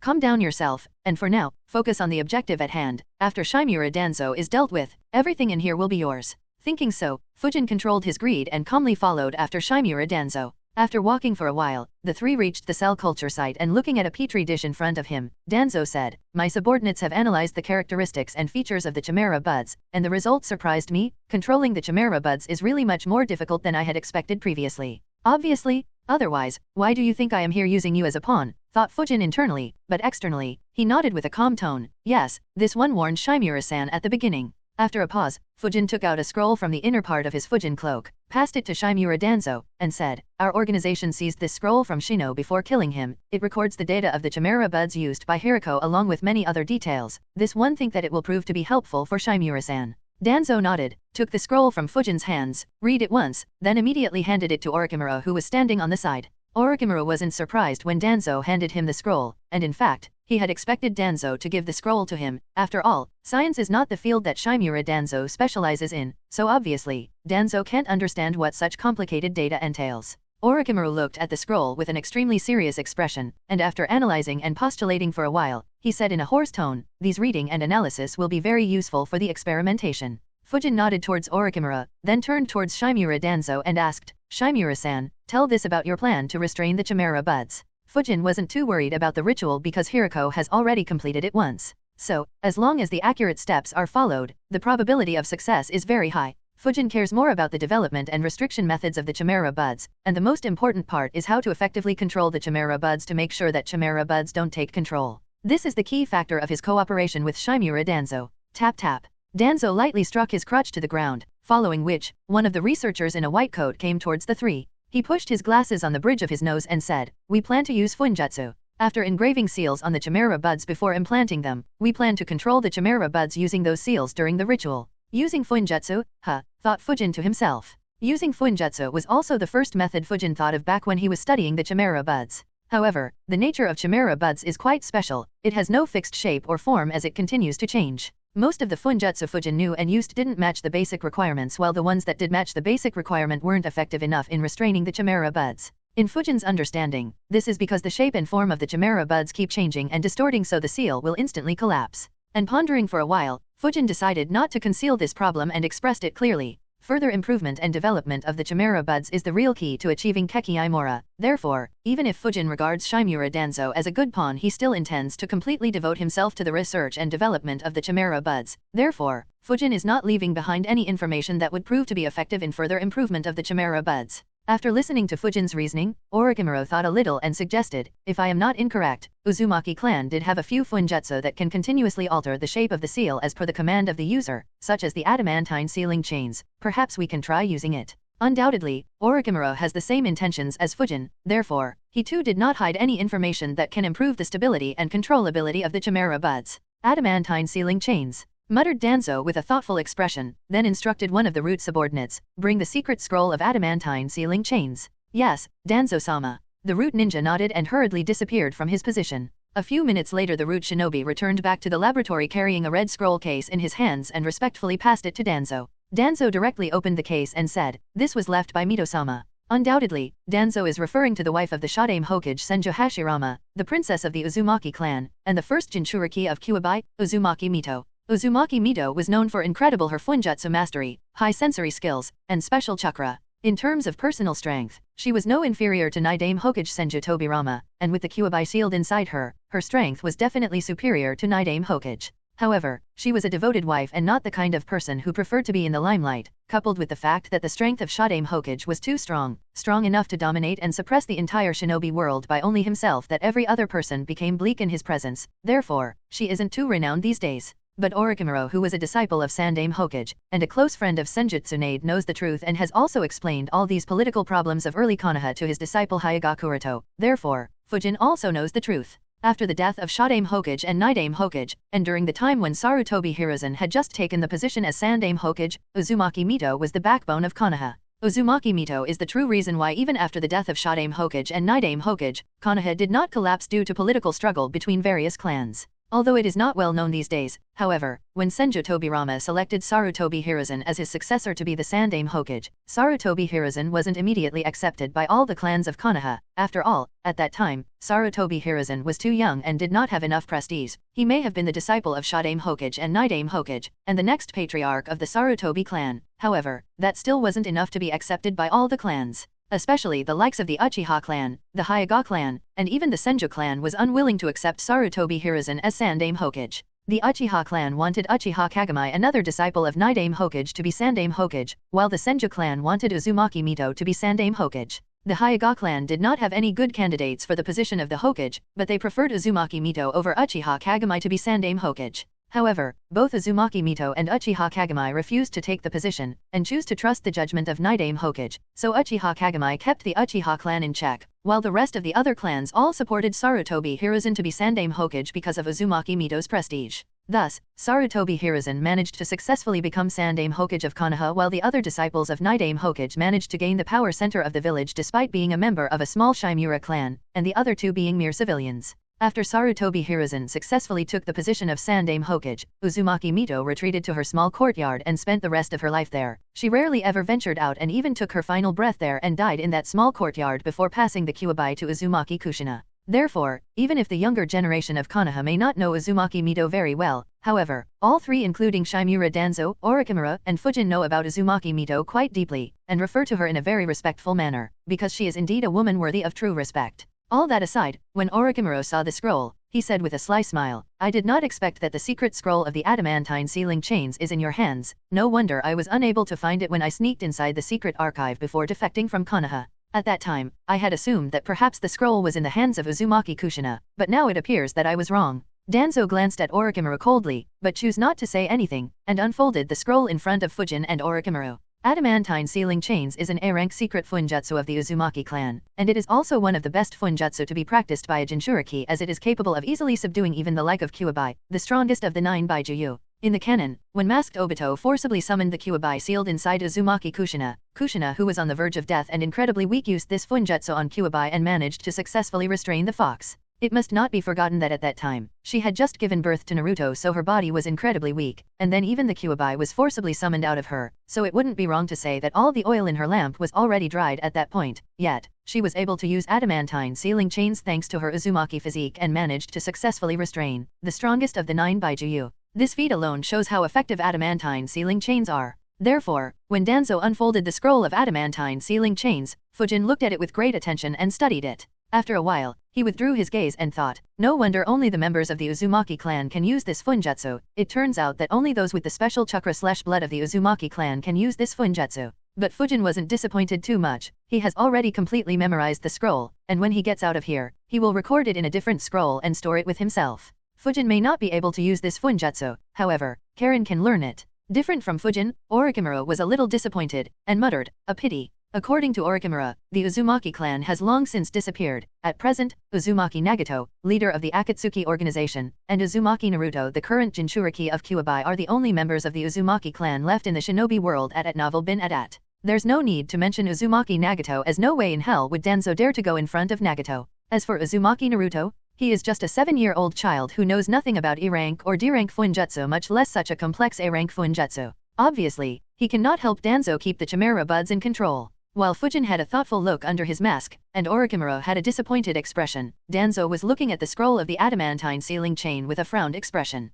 This is not the first time he has read the scroll of adamantine sealing chains and is naturally aware of the requirements of using this funjutsu. So, after a while of thinking, he said in a deep tone, maybe the old man can try to learn it. Fujin glanced at Danzo, but said nothing and chose to remain silent. On the other hand, Orochimura had a mocking smirk. Both of them are very clear about the meaning of Danzo's words. Danzo has implanted the Hashirama cells, which can be regarded as the blood of the Senju clan. It is well known that the Senju clan and the Uzumaki clan were close relatives, and the blood of the Uzumaki clan also flows within the veins of Senju clansmen because of intermarriage between the two clans over several generations. Therefore, if any clan other than the Uzumaki clan has the possibility of learning this funjutsu, then it is obviously the Senju clan, and Danzo, who implanted the Hashirama cells, may be able to learn this funjutsu. Of course, this is just a theoretical possibility, and neither Fujin nor Orochimura is very optimistic about Danzo being able to use this funjutsu. This is because to dig out the hidden potential in blood, extreme talent is necessary, and Shimura Danzo clearly does not have such talent. Because if he did,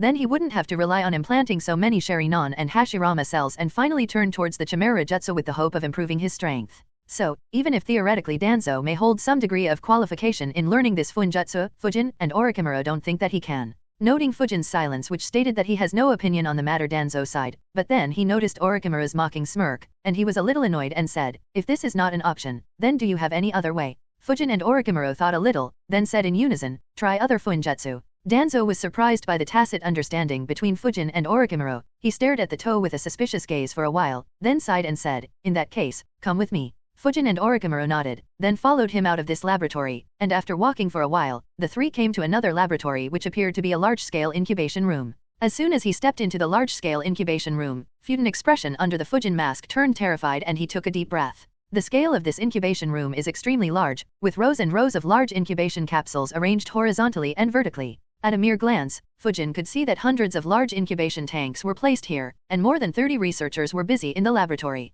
Not only this, similar to the previous laboratory, this laboratory is also highly advanced, some of the things Fujin has never even seen before. It seems that these are all confidential equipment prohibited from entering the mass market. Had it not been for the mask on his face, the surprise and greed in Fujin's eyes would have again been noticed by Orochimaru and Danzo, but thankfully he could still maintain his dignity. Calming himself down, Fujin even began to wonder, was Root really disbanded by Sandaime-sama? Because if it was, and even then, it still has access to such humongous funds and personnel, then Fujin can't even begin to fathom just how deeply has Danzo dug his claws in the shinobi world. At the same time, Fujin also realized that perhaps Sandaime-sama himself doesn't even know the true depths of Shimura Danzo's root. But different from Fujin, Orochimaru did not have all that complicated or surprised look. He has used and was used by the root several years ago, therefore, he knows quite deeply about root. Danzo did not know about Fujin's thoughts, nor did he care, because in his eyes, an organization as big and secretive as a Matsukami must have its own depths. Besides, what they see here is only a part of what root is truly capable of, as this is just one of the laboratories. There are many other laboratories, some of them are so secretive that aside from himself only a dozen people know about them.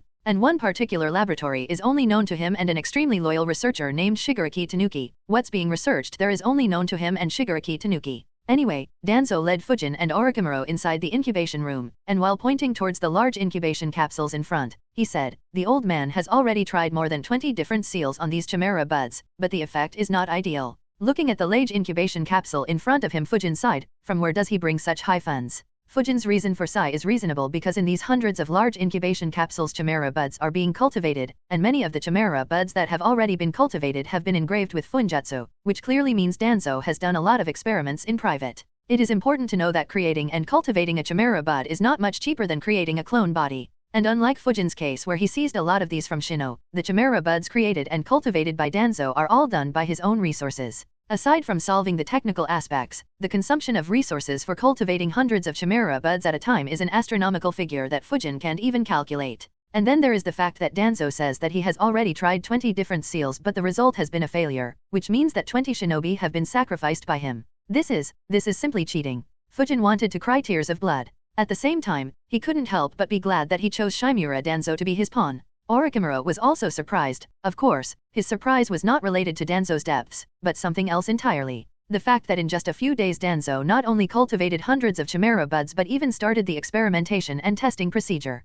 This clearly indicates something, so glancing at Danzo from the corner of his eyes, Orochimaru sneered, is he so impatient? But soon Orochimaru's gaze turned to that of pity or to say to that of sympathy. In Orochimaru's eyes, Shimura Danzo is no longer the man who used to the darkness of Konoha, no longer the man who would protect Konoha from shadows like he used to once. The man has completely changed to a foolish creature who has been caught in the whirlpool of greed for power, paranoia, and madness. And for these things, he is willing to destroy everything, be that morality, humanity, and even his loyalty. After recovering his mind, Fujin observed the results of Danzo's experiments. Chimera buds have the characteristics of swallowing flesh and blood and it constantly changes its shape and form at its own will. Therefore, maintaining control over the chimera buds for a long time is a very difficult task even with the use of funjutsu. And engraving and activating a seal on chimera buds is not that difficult, the difficult part comes afterward, during the ritual process. If the seal on the chimera bud is not deactivated during the ritual, the chimera bud will be unable to swallow the flesh and blood of others, but if the seal is deactivated, then the seal engraved on the chimera bud will start to have defects in it and deteriorate because of the change in shape and form of the chimera buds during the expansion and contraction process. Once these defects and deterioration reach a certain level, the seal engraved on the chimera bud will completely lose its effects and will naturally fail to play the intended role. And this is clearly evident goresight in front of Fujin. The subjects in whom Shimura Danzo's research team implanted the seal-engraved chimera buds are floating inside the large incubation capsules, and looking at the gruesome sight before him, Fujin can clearly see that the results were a failure. The seals must maintain a fixed form and shape, but because the chimera buds inside the bodies of the test subjects were constantly deforming, that is, changing their shape and form, so the seals were unable to maintain their shape. As a result, the bodies were either mutilated or looked like gruesome beasts, and without exception, all of the test subjects are dead. Double tetragram seal. 8 trigram sealing. Reverse tetragram seal, at novel bin at. Self-cursing seal. Evil sealing. 5-prong seal. Upon further observation of the dead test subjects, Fujin recognized many seals. Some of them have been mastered by him, while others have never been seen by him. Of course, with his understanding and mastery of funjutsu, Fujin was able to easily analyze all these seals. And after analyzing all these seals, Fujin had no doubt why these seals did not provide any result. The reason is simple, these are shape-dependent. Thinking so, even if a seal is rank A or higher, it would be of no effect in restricting the chimera buds, majorly because these seals are shape dependent. What we need is a sealing jutsu that is either not shape dependent or can constantly alter itself. In Fujin's understanding, adamantine sealing chains, Reaper Death Seal, 9 Phantom Dragon Seal and a few other seals fulfill the requirement of restricting the chimera buds. However, the person carrying out the ritual must perform the seal in order to constantly restrict the chimera buds and to ensure that they don't take over the body. Outsiders cannot perform it. Therefore, many of these seals can directly be rejected as Danzo either doesn't have enough qualification to perform these seals, or he will not choose to perform these seals, or these seals require more than one user to perform.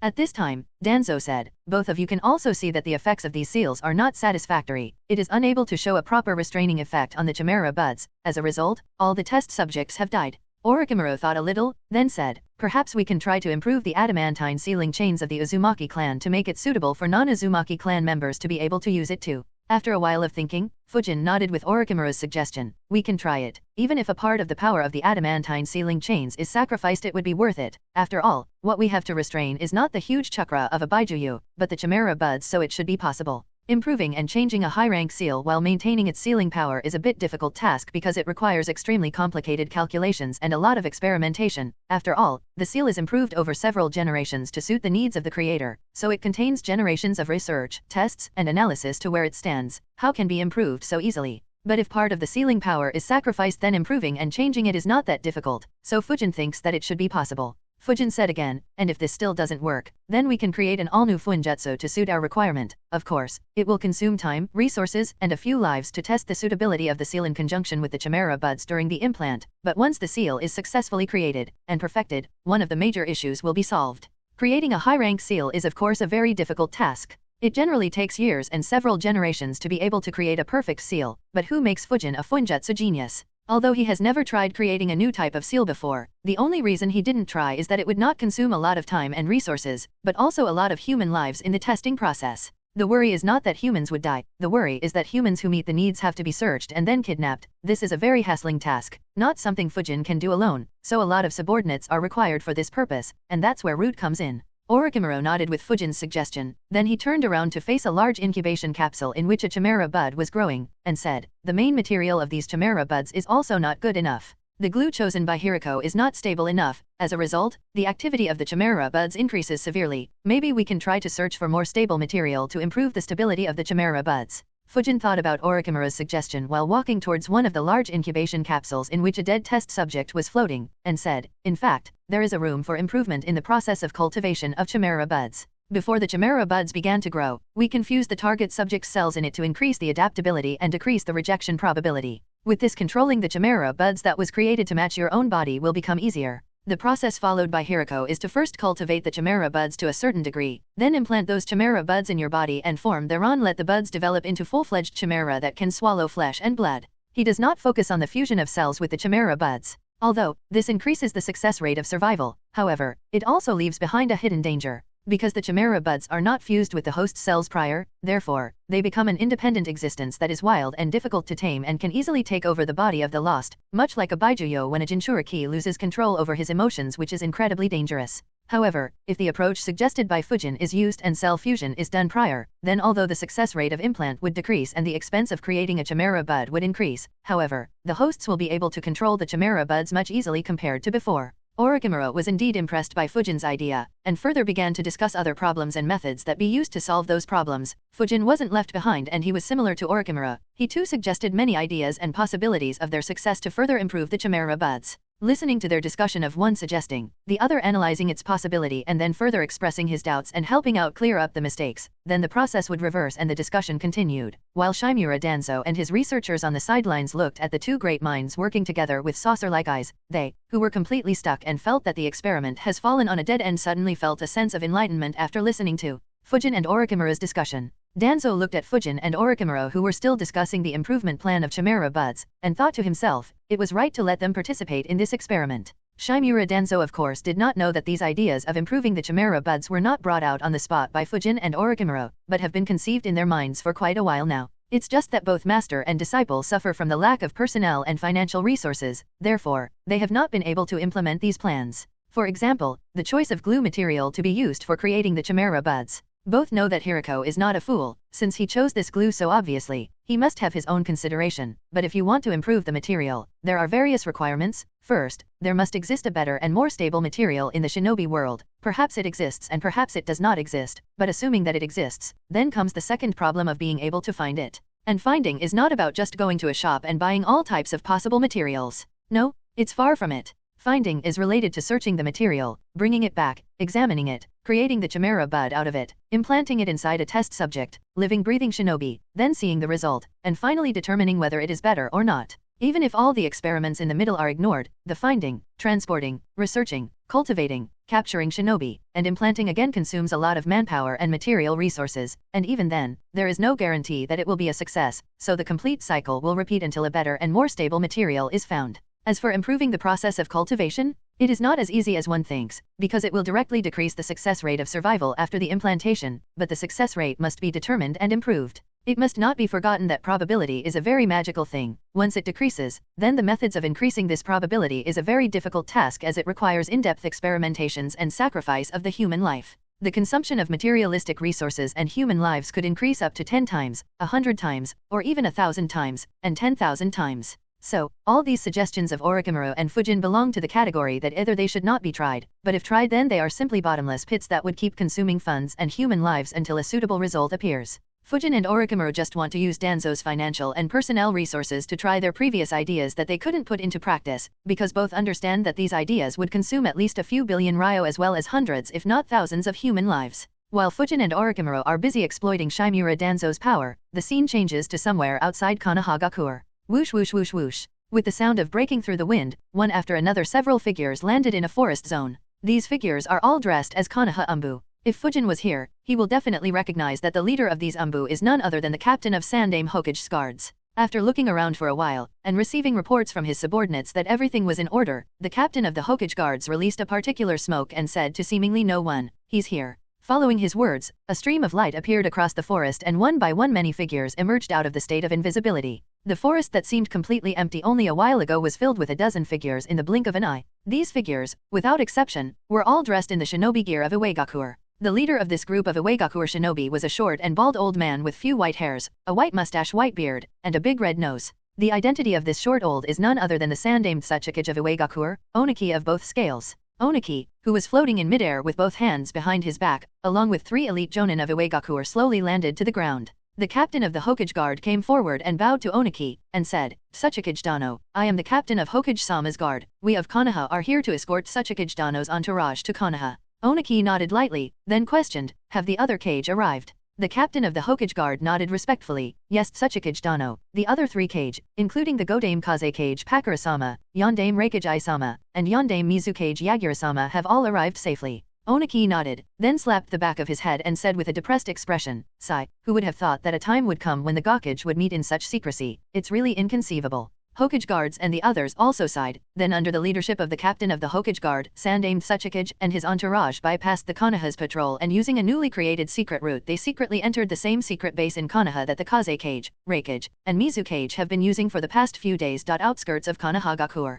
Ka ka ka ka ka ka. Accompanied by multiple cawing sounds, a murder of black crows flew from one side of the forest to the other. The Konoha shinobi who was responsible for the patrol duties looked at the murder of crows that soon disappeared into black dots, muttered to his companion with a doubtful expression, "Hey, Nato, don't you think the number of crows in the nearby forest has increased several times in the past few days?" The Konoha shinobi named Nato thought a little, and nodded. "Now that I think about it, it seems to be true. Not only this patrol team, but many other people have noticed this sudden increase in the number of crows, and the Umbu even reported this issue to the Hokage, as such sudden change is simply unreasonable and the members of Konoha Umbu were worried that someone is trying to spy on the village using these crows. However, Sandame Hokage did not say anything and instructed them to consciously ignore this issue, so even if Umbu were a little worried but because of Hokage-sama's orders they did not say anything, chose to trust his judgment, and decided to consciously ignore the presence of these crows. Of course, Sarutobi Hiruzen has not foolishly ignored this matter, and he has his own considerations for the sudden increase in the number of crows. As for what exactly that reason is, it is perhaps only known to him.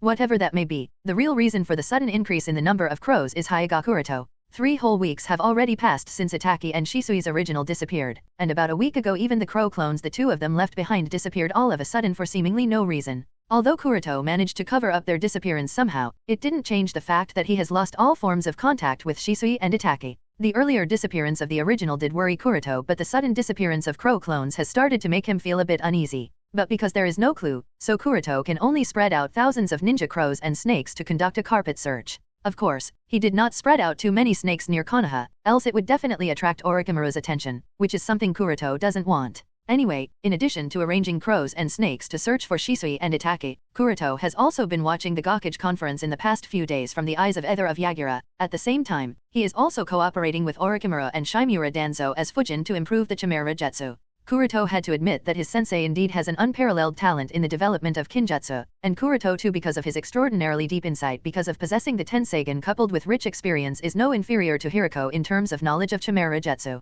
So, when the two great minds of Kuroto and Orochimaru worked together for a few days with the objective of improving the Chimera Jutsu, coupled with the manpower and financial resources that the root of Shimura Danzo displayed, many of the problems that were troubling before were solved in one fell swoop. The speed of progress was so fast that even Kuroto was taken aback. The same degree of improvement of Chimera Jutsu, which only took a little over a week, would have actually taken at least 6 months if it were him alone, so he had to accept that this approach of using Shimura Danzo as a pawn was indeed a very good idea. Today, Kuroto, who is controlling the Fujin clone and wearing the Fujin disguise, is at one of the laboratories of Root and is currently testing the performance of one of the new colloidal materials to determine whether it is suitable for cultivating the Chimera buds. In terms of finding suitable materials, Danzo once again showed the depths of his pockets and the manpower he commands. And within just 2 to 3 days, the route that should have been disbanded by Sandaime-sama actually managed to collect more than 70 different types of new colloidal materials. Some of the colloidal materials are not only unknown to Fujin but even to Orochimaru. Of course, whether any of the colloidal material among these 70 different types will be suitable or not will depend purely on luck, and all Fujin can do is try the luck of the test subjects by using the process of elimination on the live subjects.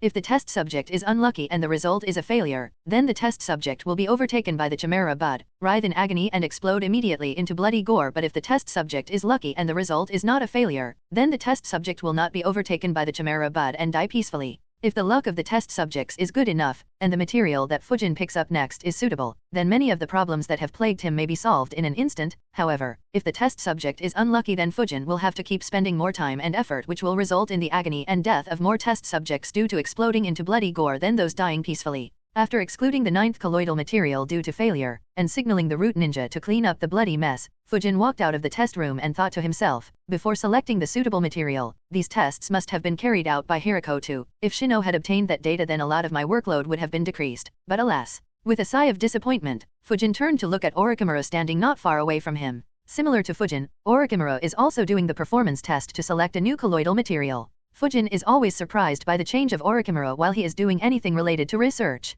The insidious, wicked, and cunning snake completely turns into something else. His entire mind gets focused. As a result, he becomes fully absorbed. His attitude turns meticulous with no signs of superfluous expression. This change of Orochimaru also reminds Fujin of his early genin days when he used to work as Orochimaru's lab assistant in carrying out many types of research. And now, Fujin is no longer just a lab assistant of Orochimaru. He has graduated from being a lab assistant to a qualified equal collaborator, who thinking so an unusual smile appeared on his emotional face under the mask, and he can't help but think unexpectedly, I have come so far. But soon a determined look appeared on his face, and he thought, but I still have a long road ahead, so I must not get ahead of myself. Fujin soon retracted his gaze, then his expression turned into a frowned one. He is not exactly sure why, but for some reason, he is having a bad feeling today. It's a gut feeling. It's as if something is about to happen today, like an ominous foreboding. Of course, Fujin did not ignore his gut feeling, because he understands very well that as long as the soul is strong enough, and the insight is high enough, it will have some miraculous effects. This is also how a few forms of future telling works.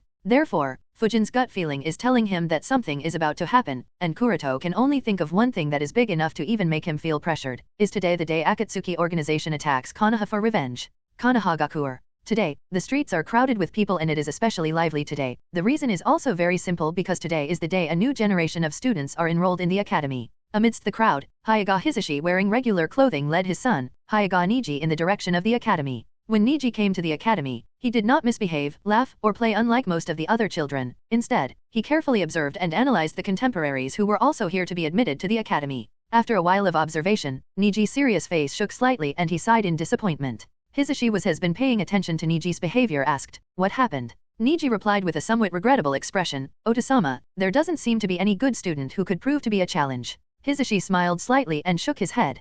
Hisashi is well aware that his son is a very rare genius even by the high standards of the Hyuga clan, and even when looking at the entire Konoha village there have been very few shinobi who could match up to his talent, so Hisashi wasn't much surprised that no one in this academic year interests Niji. After all, not everyone is a born genius. But Hisashi as a father must also make sure that Niji doesn't get too ahead of himself and lost sight of himself, so after thinking a little, he said to Niji, "Remember Niji, one's true opponent is always oneself. What you must always strive for is to be better than you were in the past, only this way will you know your path forward." Niji listened intently to his father, and nodded, "Yes, Otosama, I will keep these words in mind." The forms of the academy were already filled, and then the entrance ceremony began which lasted for a long time and didn't end until the evening. After everything was done, the pair of father and son walked out of the gate of the academy, but noting that Niji's mood was not in high spirit, instead, he had a thoughtful expression, so Hisashi asked, "What are you thinking about, Niji?" With a bit of hesitation, Niji looked at Hisashi and asked, "Otosama, did you not say that Hokage-sama hosts the entrance ceremony every year?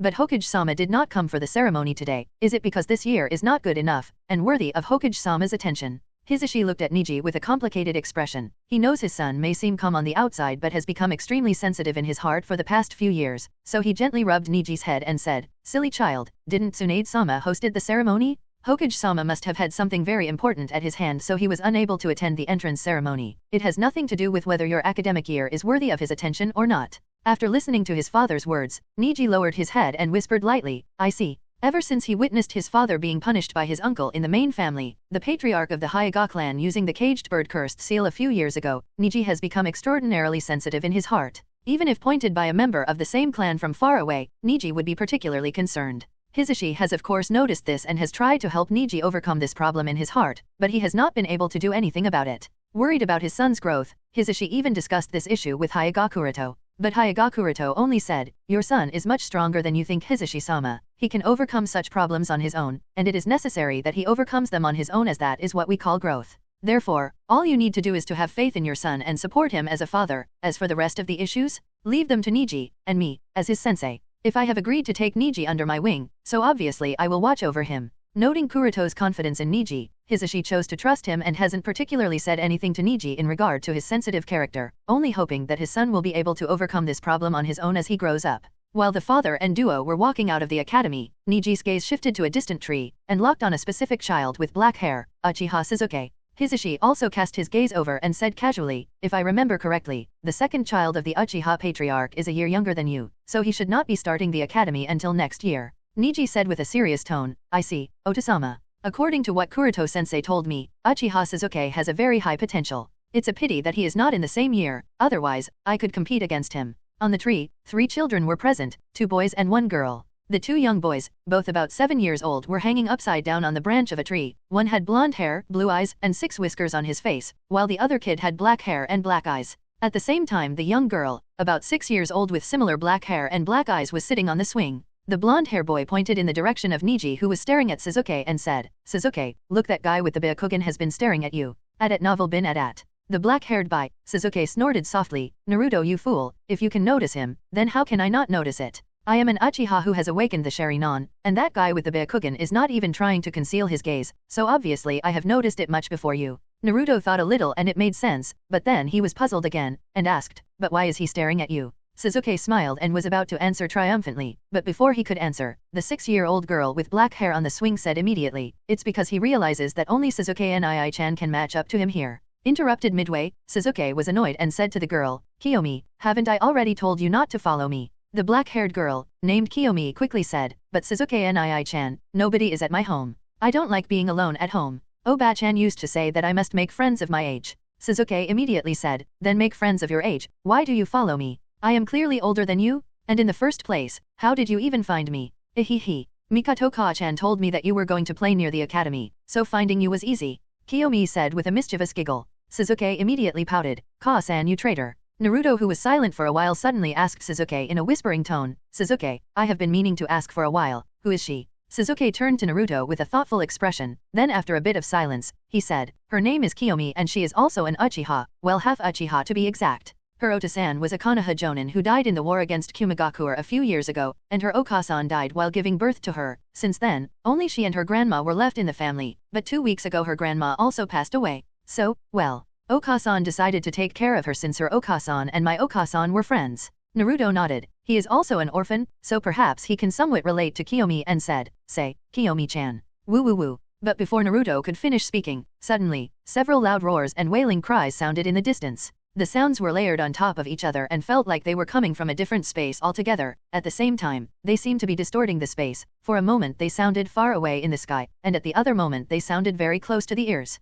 Overall, the roars and cries made everyone shiver and made them feel very uncomfortable. All three of Naruto, Sasuke, and Kiyomi stopped instantly and looked at each other. Then Naruto asked, "Did you two hear that too?" Sasuke nodded with a solemn expression and looked into the distance, as his black eyes turned scarlet with a black tomo spinning in them. On the other hand, Kiyomi felt scared, and all her goosebumps were erected. To her, the roars and wailing sounds seemed evil. Woo woo woo. The weird wailing and roaring sound continued to spread throughout Konoha. Byakugan. Byakugan. As soon as the father and son duo heard this wailing sound, both of them subconsciously activated their Byakugan and, similar to Uchiha Sasuke, looked in the direction from where the sound came, but they could notice anything, and it seemed that the source of the sound was too far away from them, which exceeded the upper limit of the range their Byakugan could perceive. Finding nothing, Hisashi deactivated his Byakugan, and instructed Niji, "Okay, let's go back to the clan grounds." Niji also deactivated the Byakugan, but different from his father, he said, "Oto-sama, I don't know why, but I feel an ominous feeling from those sounds." Hisashi nodded with a solemn expression, as he too felt that those sounds contained a wave of evil chakra that is full of madness and destruction, and he has a feeling that something big and ominous is about to happen.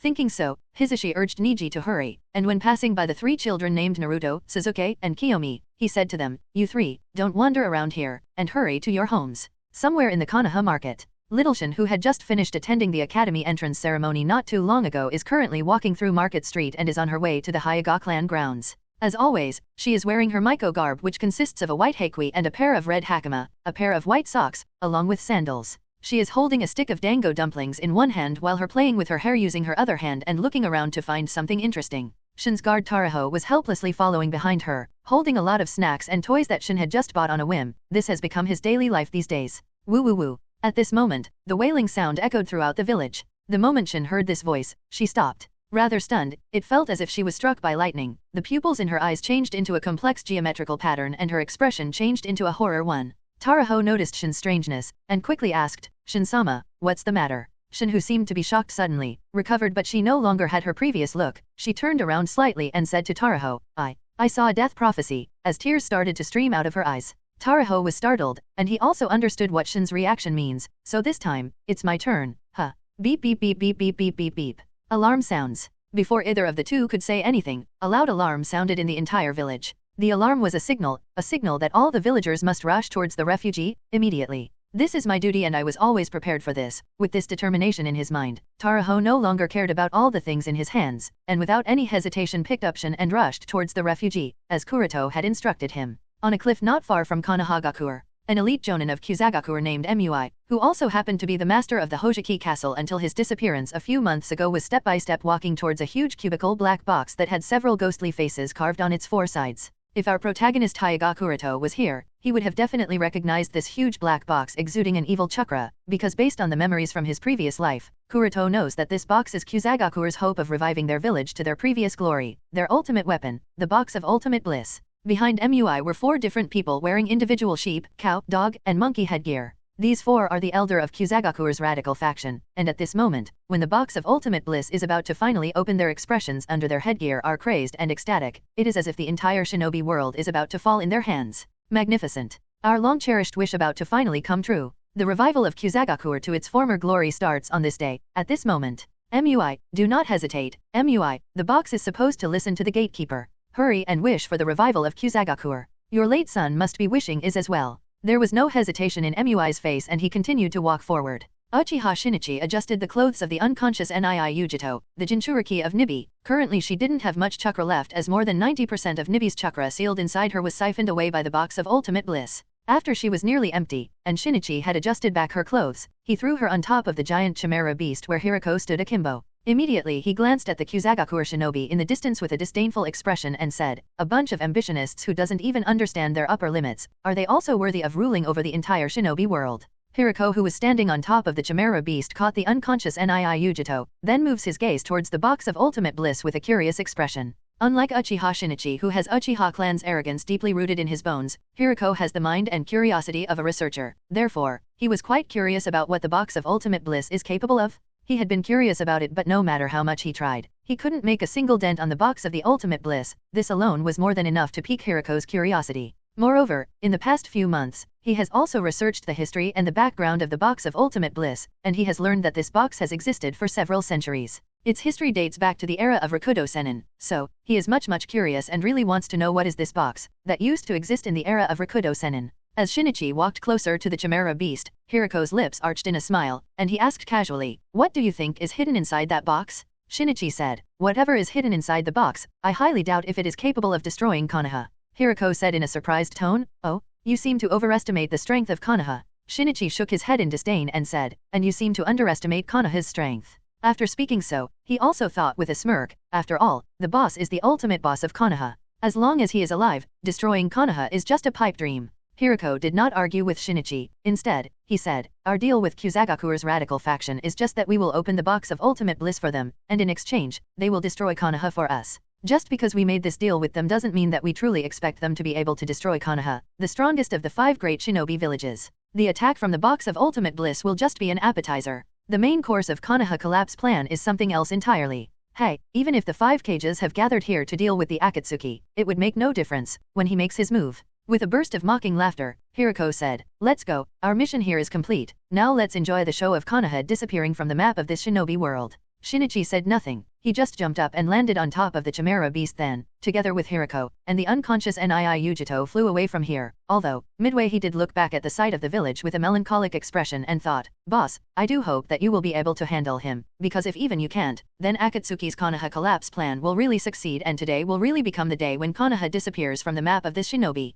world, and the era of the 5 great shinobi villages come to an end." On the side of Kyuzagakure radical faction, MUI, who has walked closer to the box of ultimate bliss, looked at the hideous face on the box and stopped. At this moment, his mind was in turmoil and all he could do was remember his son, Muku. As a staunch member of the radical faction of Kyuzagakure, MUI's lifelong wish was to open the box of ultimate bliss because he hoped to revive the previous glory of Kyuzagakure. With this objective, he tried opening the box using his son, Muku's chakra, but his son's chakra was too little to be able to open the box. As a result, his son was swallowed by the box. It has been 2 years since that happened, and for these past 2 years, all MUI can do is curse himself for what he did to his son. It was at the moment when his son was sacrificed that he realized that what he cared for most was not the glory of Kyuzagakure, but his own son, Muku. Therefore, all he wants now is to bring his son back. To this end, MUI did not hesitate to follow the elders' advice to cooperate with the Akatsuki organization, nor did he hesitate to sacrifice all the criminals locked in the Hojiki castle with the hope that his wish to see his son can be granted. As MUI raised both his hands, the memories of his son continued to fill his mind and all the urging of the elders of Kyuzagakure were completely left behind by him at Novel bin Adat.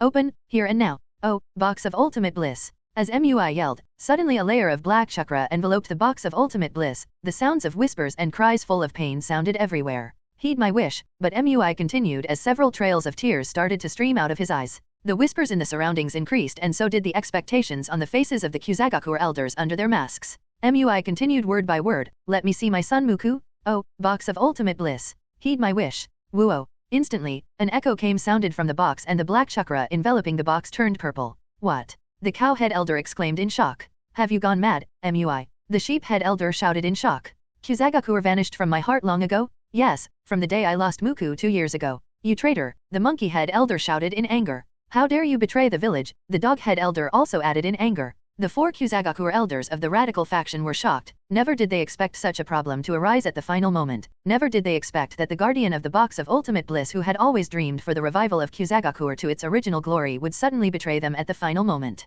Angered for the betrayal, they immediately rushed towards MUI, hoping to kill him and change the wish. Woo-oh. But before they could make it close enough, another loud wailing echo resounded, following which the joints of the strange face carved on the side of the box of ultimate bliss facing MUI glowed in orange light, and one by one all fell to the ground too, and the face of a black beast carved into the box immediately appeared before everyone. The beast opened its mouth wide open to reveal a big hole that seemed to hide the darkness within. It felt as if the mouth was a connection to a different dimension where only darkness of madness lurks. When the hole opened, a wave of evil chakra appeared out of the box of ultimate bliss. All 5 people, including MUI and the 4 Kyuzagakure elders, were stunned and felt almost condensed. Substantial malice coming out of the box of ultimate bliss. But soon, the malice disappeared, and lone figures wearing ragged and torn clothes staggered out of the darkness. Konohagakure, inside Hokage office. The representative of the conservative faction of Kyuzagaku bent forwards and apologized to Sandaime Hokage. Please forgive our incompetence, Hokage Dano. We were unable to delay MUI from making his move until the day after tomorrow as per your requirement. Sandaime sighed, and said while waving his hand to let the man stand up,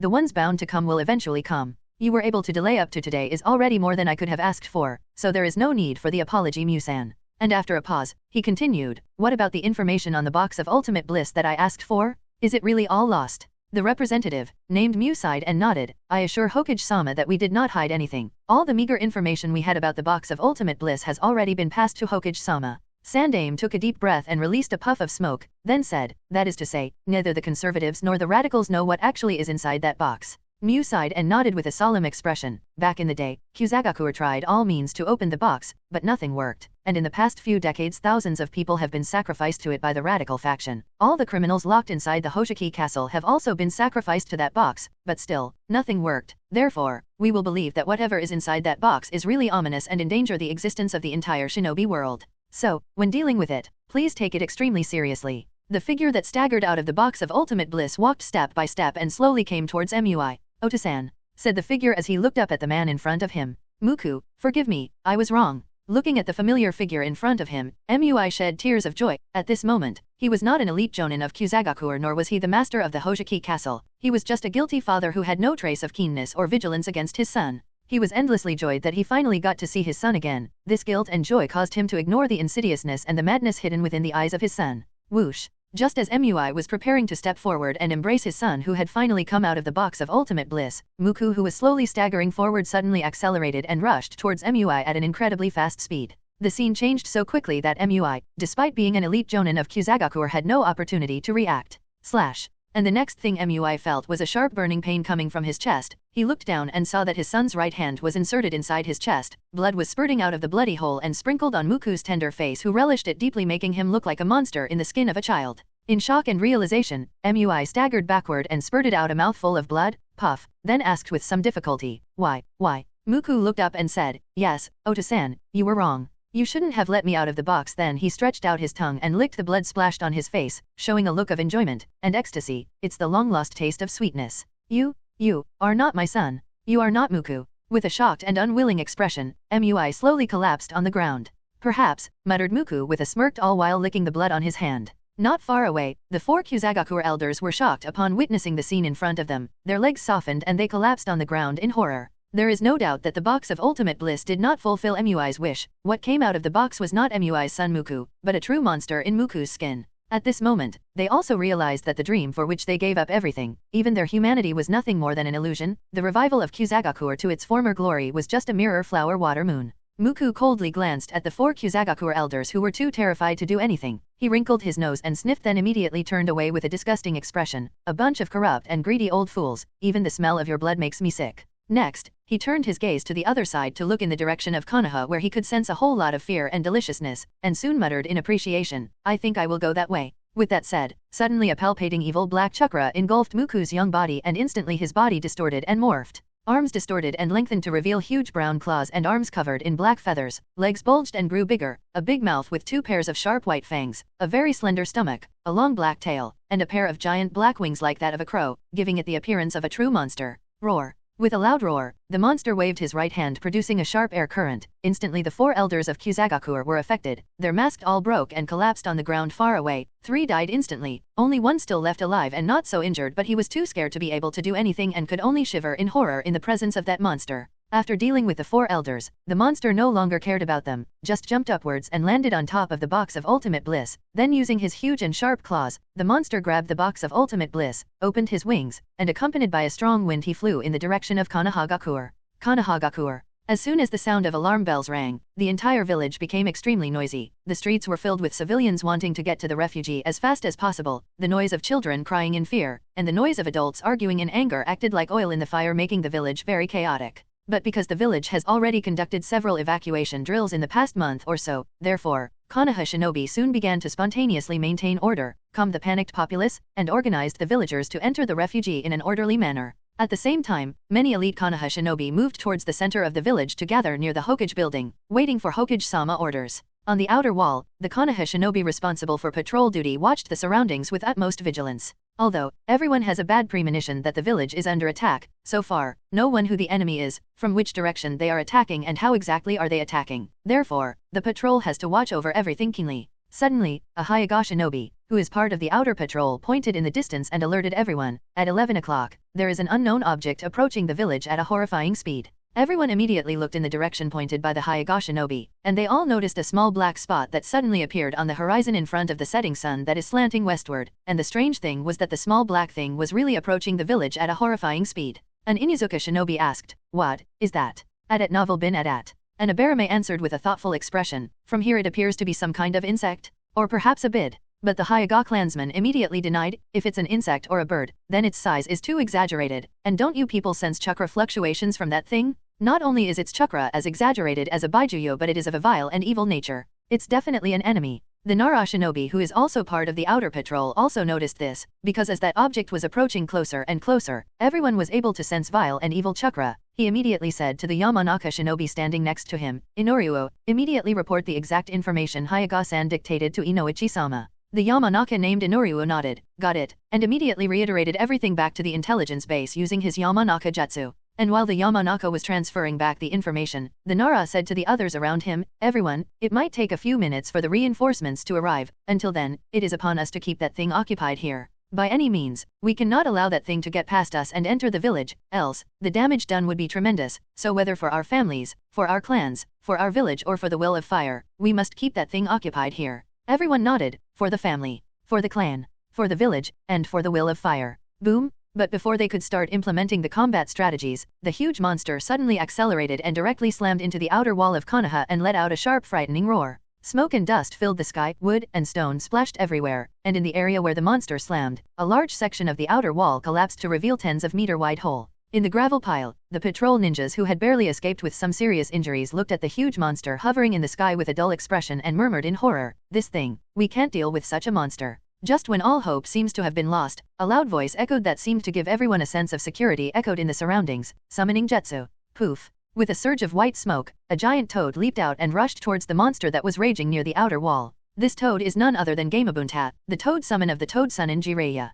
And as soon as Gamabunta rushed out of the cover of white smoke, he waved his giant tanto towards the monster whose back was facing towards Gamabunta. Slash! Gamabunta's slash was extremely fast and unexpected, yet the moment his tanto was about to cut the monster, without even bothering to turn just leaped high, and instantly avoided Gamabunta's attack. Jiraiya, who was standing on the head of Gamabunta, exclaimed in surprise, "Huh? Did the monster just dodge the attack at such close proximity?" Gamabunta was also surprised, not because his attack was dodged, but because he recognized who exactly is this monster, and exclaimed in shock, "Satori, damn, how could this monster be revived? I am afraid we are all in very big trouble." Root base. All of a sudden, a glass crashing sound resounded in the laboratory, and the experimental material that was in Fujin's hand a moment ago slipped his hand and was destroyed. Fujin frowned because he could feel that his hand shook all of a sudden, which was unnatural, and looking around, he noticed that this wasn't the case just for him, but a lot of similar scenes appeared in the laboratory. This means that it wasn't just his hand that shook, but the entire laboratory shook for some reason. At this time, Orochimaru, who was not too far away, also stopped the experiment halfway. His face had an annoyed expression because of the sudden interruption. At the same time, there was also a curiosity as to why did the laboratory shake all of a sudden? It must be known that this laboratory is hundreds of meters underground and is reinforced with several Earth-style jutsu. Therefore, ordinary explosions on the ground above do not affect the laboratory even a little bit. Therefore, both Fujin and Orochimaru can judge that something massive and terrible must have happened on the ground above, which can even shake the laboratory located so deep underground. Shimura Danzo, who was patrolling in the corridor, also stopped upon feeling the tremors and had a thoughtful look on his face. Not long after, two root shinobi, one of whom is Bishojo-chan, hurriedly appeared in front of Danzo, and one of them reported, "Danzo-sama, a giant monster is attacking the village and has already gotten past the outer wall after destroying a large section of it. It is suspected that this is the start of Akatsuki organization's revenge." Bishojo-chan added, "Danzo-sama, root force has assembled and is awaiting your orders to act." Danzo didn't even bother to think, and immediately ordered, "On standby." Bishojo-chan was taken aback. She didn't seem to expect that Danzo would give them an order to stand by. For a moment, she felt as if she misheard, and said lightly, "Danzo-sama, the monster has already invaded inside the village." Danzo's expression sank. "Are you questioning my order?" Bishojo-chan immediately shook her head and apologized. No, Danzo-sama, it's just that the villag dash." But Danzo did not allow Bishojo-chan to continue, and directly ordered, "Withdraw." Interesting, now I am more curious about Bishojo-chan, thought Fujin, who looked at the entire conversation, but it appears that I cannot get any information out of her, for now at least. But restraining, he looked up at Danzo and questioned, as an elder consultant of Konoha, the village is attacked by the Akatsuki organization and you are not going to do anything about it, Shimura-san. Danzo said in an as a matter of fact tone. The old man has more important things he must do. Fujin smiled disdainfully under his Fujin mask and thought to himself, you dare not show up when the village is facing crisis, and you still want to be the Hokage. Seeing Danzo's straightforward and guilt-free face, Fujin shook his head in disdain. The young Danzo may really have the belief of shouldering all evils and protecting Konoha from the shadows, but after staying in the shadows for so long, Danzo has changed and has completely lost himself in the pursuit of power. The term for Konoha might have been his belief years ago, but now, it has become an excuse for him to hypnotize himself and make him feel self-righteous. To him, it is as if, as long as he keeps murmuring for Konoha in his mouth, all his betrayal to the village becomes an expedient measure that could be forgiven, no matter how damaging they are, and all the sacrifices made by others becomes something that should be taken for granted. In the canon, whether it was on the night of Nine-Tailed Demon Fox's attack initiated by Obito that led to the death and sacrifice of Yondaime couple and many Konoha shinobi and civilians, Konoha collapse plan launched by Orochimaru which resulted in the death of Sandaime Hokage and many Konoha shinobi and civilian, or Nagato's act of destroying Konoha, which would have also resulted in the death of tens of thousands Konoha. Throughout these attacks, Danzo's root was missing. Every time the village suffers, Danzo is missing. His root does not try to help in solving the problem, instead, they remain on standby. This alone shows that Danzo regards his own power as more important than the village, and what he truly wants to protect is not Konoha, but his own status. This is why this time Fujin did not conceal his disdain for Danzo, and with a mocking sneer, he said, I will go out and see. Bishojo-chan was surprised by Fujin's words, but she made sure that her surprise was completely masked. Orochimaru on the other hand looked at Fujin with a curious expression. Is Amatsukami also going to make their move?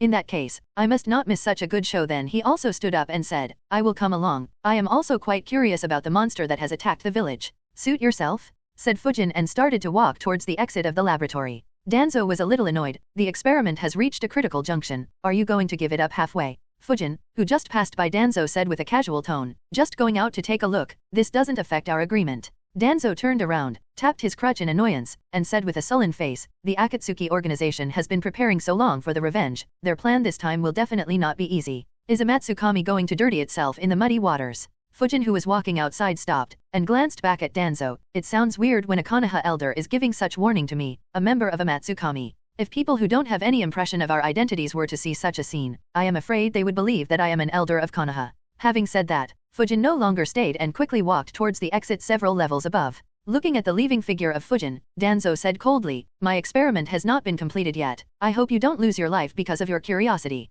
On the side, Orochimaru, who also passed by Danzo, said a hoarse tone, worried about him, are you? He is a real monster. Danzo frowned, you seem to have inexplicable confidence in him. Orochimaru said nothing, just smiled mysteriously, and followed behind Fujin. Soon, Fujin and Orochimaru left Danzo's underground root base. After arriving on the ground, Fujin looked at the distance from where constant roars echoed and asked Orochimaru, walking on the side, how long has it been since Shimura Danzo fought against someone strong? Orochimaru immediately understood what Fujin meant, and said with a smile, quite a few years, if I must say. And Shinobi of Darkness is what he calls himself. After staying so long in the shadows, he may not be able to adapt to the Sunday. One of the many reasons why both Orochimaru and Fujin dares to completely assist Shimura Danzo and do not hold back any knowledge in the improvement of Chimera Jutsu is that both of them understand Danzo's true nature quite well. Aside from the idea of using Danzo as a pawn, they also know that Danzo is not that big of a threat, because he has lost the fearless heart of a strong man. Those who do not have the fearless heart of a strong will never be able to truly accomplish anything, and Danzo is the best example. He has forgotten that he is firstly a Konoha shinobi, and then a Konoha elder.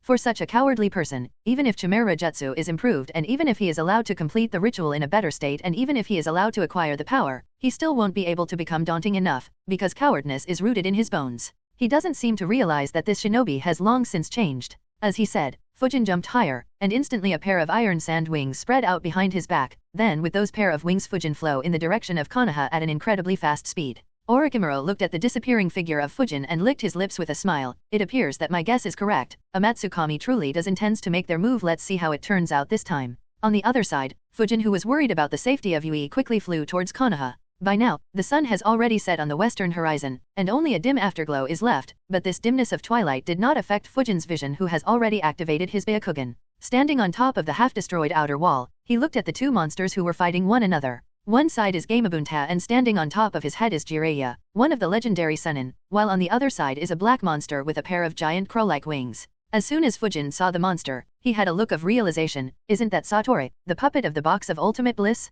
So, the Akatsuki organization has really teamed up with Kyuzagakuer, huh? After recognizing who is the culprit behind the attack on Konoha, Fujin frowned. Fujin does have some impression of this monster named Satori. According to the legend, this monster seemed to be able to detect fear in people's hearts and any attack filled with bloodlust. Therefore, attacking it is an extremely difficult task for those who have some kind of fear in their hearts and those who intend to kill it. After Fujin observed the battle for a while, he soon realized that the legend is indeed true. No matter what kind of attack Jiraiya and his summoned toad Gamabunta made, they really couldn't hurt him at all. Bored, he turned his gaze and upon noticing a black cubicle box with several strange faces embossed on all its sides he muttered with a thoughtful expression, that should be the Box of Ultimate Bliss. In his Byakugan vision, Fujin could see a strong evil chakra emanating from the Box of Ultimate Bliss. This evil chakra is constantly resonating with the souls of villagers. As a result, it is stirring up their hearts and corrupting their minds. Many villagers who were too late to evacuate have gradually lost their souls and are influenced by this evil chakra and are being controlled like a puppet into forming a long queue and slowly walking inside the Box of Ultimate Bliss. At the same time, a long queue of people and shinobi who are already corrupted by the Box of Ultimate Bliss are exiting out of the box and causing further chaos in the village. So, it also has the ability to form an army of its own much like the demon Morio. The only difference is that the nature of the army is different. Morio forms indestructible stone soldiers, while this Box of Ultimate Bliss forms an army of corrupted human puppets, thought Fujin. Boom. Suddenly, an explosion occurred, and at the same time, Gamabunta who was thrown away by Satori abruptly flew out and heavily hit the ground, as a result overturning the entire street. At this time, Satori who was floating in the air condensed a red-colored giant chakra spur like a small Baijuodama and suddenly fired it towards Gamabunta who had previously fallen on the ground. Boom. There was another loud explosion and Gamabunta who was hit by the giant chakra sphere made a muffled and painful roar. Fujin has been silently observing the beatdown of Gamabunta and Jiraiya. Of course, he doesn't mind helping the village, but firstly, the safety of people close to him, such as Yui, Shin, Niji, and other relatives and friends must be confirmed. This is why he did not immediately intervene in the battle but focused on confirming their safety. Then if time permits, he will change back into his main body and find a chance to intervene in the battle. But just when he was about to leave towards the territory of the Hyuga clan, from the corner of his eyes, Fujin noticed that a large group of Konoha shinobi was rushing towards the zone where the battle between Jiraiya plus Gamabunta and Satori was taking place. The leader of this group of shinobi is not someone else but Tsunade Hime, the other legendary Sunin, and what's more, most of the shinobi following her were Chunin, except for 2 Jonin. Of course, Fujin is not worried about most of those Chunin or Tsunade Hime, but someone else who is also part of the team, Adat Novel bin Adat. Now he no longer has the option of first ensuring the safety of people close to him. Therefore, without even a shred of thought or hesitation, Fujin rushed towards Jiraiya and Satori. Noting the arrival of reinforcements, Satori immediately fell from the sky and instantly broke through the formation of Tsunade Hime and the shinobi under her command. Satori's sharp long claws were like highly sharp knives and drew a long ravine on the ground. Anyone that came in its path was pierced and killed instantly. Seeing the huge claw approaching her, Yui, who is also part of the team, immediately took the battle stance and started to emit chakra from all her tenketsu in order to use revolving heaven with the objective of repelling the claw. But Satori's speed was too fast, and even before she could start spinning, the claw had already reached her neck. Time seemed to have slowed down, and Satori's claw appeared closer and closer. The moment it touched the skin on Yui's neck, a small cut appeared at that spot. From the cut part drops of blood flowed out, but the claw did not stop there and continued further to completely tear her down, and no hope in sight. Tsunade Hime could see that Satori's speed is too fast for anyone in the immediate vicinity to be able to react, and only she might have the chance of being able to save Yui's life, but blood and corpses in the surroundings made her instantly weak. Her fear of blood kicked in, a look of horror appeared on her face making her unable to exert even a bit of her strength. Now I won't even be able to save my disciple. This thought emerged in her mind as the death of her brother Noeki and her lover Dan flashed in her head and all her hopes seemed to be collapsing. Damn it all to hell. Screech. Bang. Boom. Smash. But just as Satori's claw was about to completely tear Yui, a loud smashing sound echoed in the surroundings, and the next thing everyone knew was that the monster named Satori flew away into the distance, rolled over a few streets and collided with a building, immediately destroying it in the process and then further continuing to roll over and finally stopped after smashing into the outer wall of the village. What just happened? Muttered one of the shinobi in a confused tone. The sudden change of events surprised everyone, and everyone was confused as to how exactly was Satori smashed away. You know that monster is as big as Gamabunta, and yet it was smashed away to a distance of hundreds of meters. How much physical strength does one need to be able to do so? And when it comes to the matter of physical strength, obviously everyone thought of Senjutsunade, but Senjutsunade was also looking around in confusion, which clearly indicated that it wasn't her who did this but somebody else, but who exactly? At this time, a giant iron spear fell from the ground and a figure landed on top of the giant spear made up of black iron sand. Everyone looked at the figure calmly standing on top of the giant spear. The figure was wearing a black cloak with a yin-yang symbol and the symbols of 5 basic chakra natures on the back of it, along with a green mask with a wind pattern on it. From the manner the other party was dressed, everyone recognized who he is. A member of Amatsukami. Yui, who had fallen to the ground, also stared at the strange figure standing on top of the black iron spear with a dazed expression. It wouldn't be wrong to say that was a bit scared a moment ago, and almost felt as if she is about to die, but because of her Bakugan, she also saw that it was him who saved her. While Yui looked at Fujin with a dazed expression, Fujin glanced at Yui without revealing any trace. Seeing that she was only a bit scared and not too hurt with just a small cut on her neck, Fujin breathed a sigh of relief and immediately cursed. Stupid girl? Haven't I already told her to not participate in dangerous battles? This level of fierce battle where even Jiraiya-sama couldn't do anything and she still dares to move forward? If I hadn't made it in time, then she would be dead right now? Humph, when all this mess is cleared up, I think I will have to teach her a few things again. He was really scared a few moments ago and almost had his heart explode in nervousness. This is also the reason why when he smashed Satori, he didn't restrain too much of his strength. As a result, Satori flew all the way and collided with the outer wall hundreds of meters from here. Originally, Fujin had planned to stay hidden in the dark, first let the village make its move, and when all the members of Akatsuki appear on the stage, then he would choose a suitable opportunity to make a sneak attack on Nagato or Obito and solve at least one of them. But when he noticed that Yui was in danger, he couldn't care about his plan anymore and hurriedly intervened in the battle, because if he hadn't then she would have definitely died. Although he saved her, by doing so, he, who was hidden in the dark, also jumped into the bright and was now the center of all attention, whether from the village or from the Akatsuki. As such, he is in somewhat of a passive situation. But now that he has already taken action, so regretting it or getting annoyed over it won't help much, not to mention he did this to save Yui's life. The importance of Yui's life for him is self-evident, and a mere wind nature clone can never even come close to how important she is. Therefore, Fujin did not feel much troubled, and after pondering over it a little he immediately decided to ridicule Konoha Shinobi, who had been so embarrassed by Satori. It's really all trash here, makes me surprised a little bit. Is it really true as the rumors suggest? Konohagakure, the strongest of the 5 great shinobi villages, has such pathetic strength. Tsunade stood up with strong support at this moment and asked with a frown, "Are you a member of Amatsukami?" Of course, for now, she decided to ignore the matter of the other party ridiculing Konoha, because no matter what, he did save her disciple's life, which she, herself, couldn't. Fujin looked down and glanced at Tsunade Heim with a thoughtful expression. He is 100% certain that Tsunade Heim is still being plagued by hemophobia, fear of blood, therefore, she can't show her true strength. And if it weren't for Fujin's action of saving Yui's life, she wouldn't have been able to rescue her disciple and would have to witness the death of her disciple, which might have even made her phobia worse. But since that didn't happen, so her phobia did not get worse, and Fujin could see that the current Tsunade's symptoms upon the sight of blood are much milder than he had initially expected. In the canon, Tsunade would basically collapse at the mere sight of blood until she overcame her homophobia because of being influenced by Uzumaki Naruto's talk no jutsu. However, at this scene, flesh and blood are basically flying around her, and blood has even splashed on her clothes and face, yet she did not collapse completely and is able to push herself and stand while gritting her teeth, and her consciousness also seems to be clear enough to observe the battlefield and make a subjective judgment. All these signs indicate that she has started to overcome her fear of blood. In fact, before coming back to the village, Tsunade had already made up her mind to get over her fear of blood. This is because she is very clear that sooner or later, she too would have to participate in battles against the Akatsuki organization. Then there was her meeting with Orochimaru before returning to the village, her later discussion with Hyuga Kuroto, which finally made up her mind. Therefore she has already begun to try to overcome her hemophobia in private. And her efforts have not been in vain. She has somewhat overcome her fear of blood, so the sight of a little blood does not affect her anymore. Therefore, upon the orders of Sandaime Hokage, she led a team in order to support Jiraiya. But she didn't expect that as soon as they appeared on the battlefield, Satori changed his target and went after her and her subordinates and even killed many of them. As a result, she was forced to witness the bloodiest scene and couldn't bear it for a while. As for the reason why Satori changed his target immediately, Fujin attributes it to the fear in her heart. Satori is able to sense fear in the hearts of others, so it's quite possible that Satori sensed the fear in Tsunade's heart and acted accordingly. As for how did Fujin manage to hit him despite Satori's special abilities? It's actually quite simple, it was just a lucky shot. Fujin doesn't expect to be able to land another hit anytime soon. In fact, even before initiating the attack, Fujin didn't really expect that he would be able to land a hit on Satori, nor did he have that intention. His intention was just to direct intense bloodlust on Satori that would make Satori vigilant and back off. Unexpectedly, Fujin managed to land a hit on him, which was surprising. Whoosh. Whoosh whoosh whoosh whoosh whoosh. While Fujin and others were thinking of various things, Satori got up and flew here at an extremely high speed. After coming closer, he spread his wings wide, and instantly hundreds of black feathers as sharp as the sharpest blades were shot towards the ground at an astonishing speed.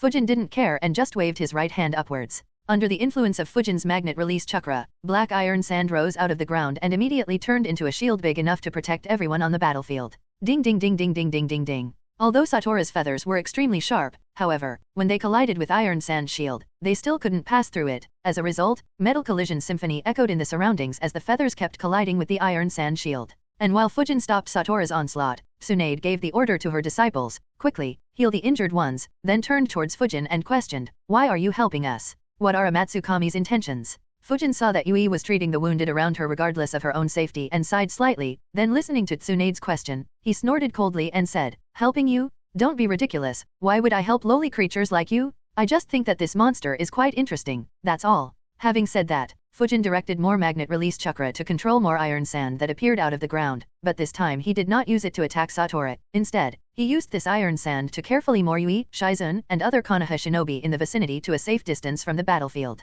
Tsunade had a tick mark on her forehead when she heard Fujin calling her a lowly creature, but when she noticed that Fujin was also helping these lowly creatures in his mouth to evacuate from the battlefield, she didn't pursue it anymore. Instead, she asked, what do you plan to do? Fujin said in a deliberately cold tone, take away these trashy shinobi of yours and get far away from here, and don't get in my way. At novel bin at. You, no matter how much she was trying to ignore it, she can't help but get more and more annoyed as Fujin repeatedly trash-talked her and other Konoha shinobi. Although, her sense of belonging to Konoha is not as strong as it used to be following the death of her brother Noeki and her lover Dan, however, Konoha is still very precious to her, so the fact that Fujin was, again and again, trash-talking Konoha shinobi was starting to get on her nerves. Of course, she is also a Sunin, and no matter how violent her temper is, she controlled it because of the situation. Moreover, Fujin's trashy suggestion of letting the other Konoha shinobi retreat was also correct, so she immediately instructed the Konoha shinobi around her, Jonin stay, while the rest will retreat and help in the evacuation process. At this time, Jiraiya, who was buried in the ruins not far away, also jumped out, and while panting heavily he shouted towards Tsunade, be careful of this monster, it can read our intentions and see through all of our attacks.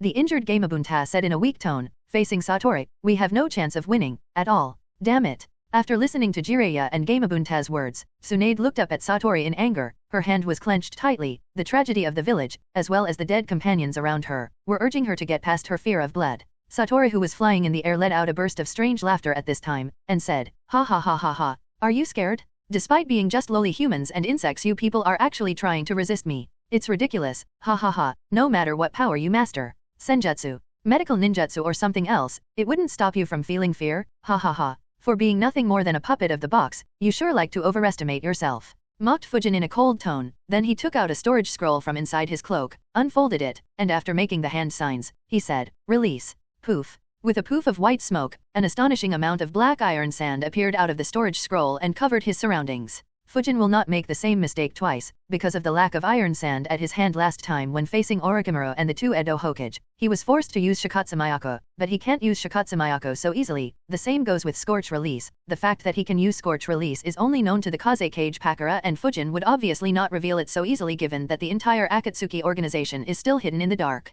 So, what's left is mainly magnet release, and after learning a lesson from his battle, Fujin made sure to keep an extremely large amount of iron sand at his disposal. When he was satisfied with the amount of iron sand in the surroundings, Fujin made the required hand signs and shouted, magnet release, iron sand drizzle. Whoosh whoosh whoosh whoosh whoosh whoosh. Instantly, iron sand around Fujin hardened into minuscule grains, and like continuous gunshots, they were fired towards Satoru floating in the air. Seeing Fujin's attack, Tsunade smiled in joy. With such a large-scale intensive attack, it should be impossible to remain unharmed given the size of that monster. However, the smile on Tsunade's face soon solidified because Satoru used an astonishing speed and managed to either dodge or defend against all the iron sand hardened grains. Ha ha ha ha, it's useless. Satoru's arrogant laughter echoed throughout the village as if mocking the entire village. And while Satoru was mocking everyone below, Fujin, who continued to attack Satoru, mocked him in his mind, I'll see how long you can continue your mockery. The frontal attack is just a temptation to keep Satoru occupied. Meanwhile, Fujin has already prepared a backhand in order to be able to deal with him. I do hope what I am thinking will work. Boom boom boom.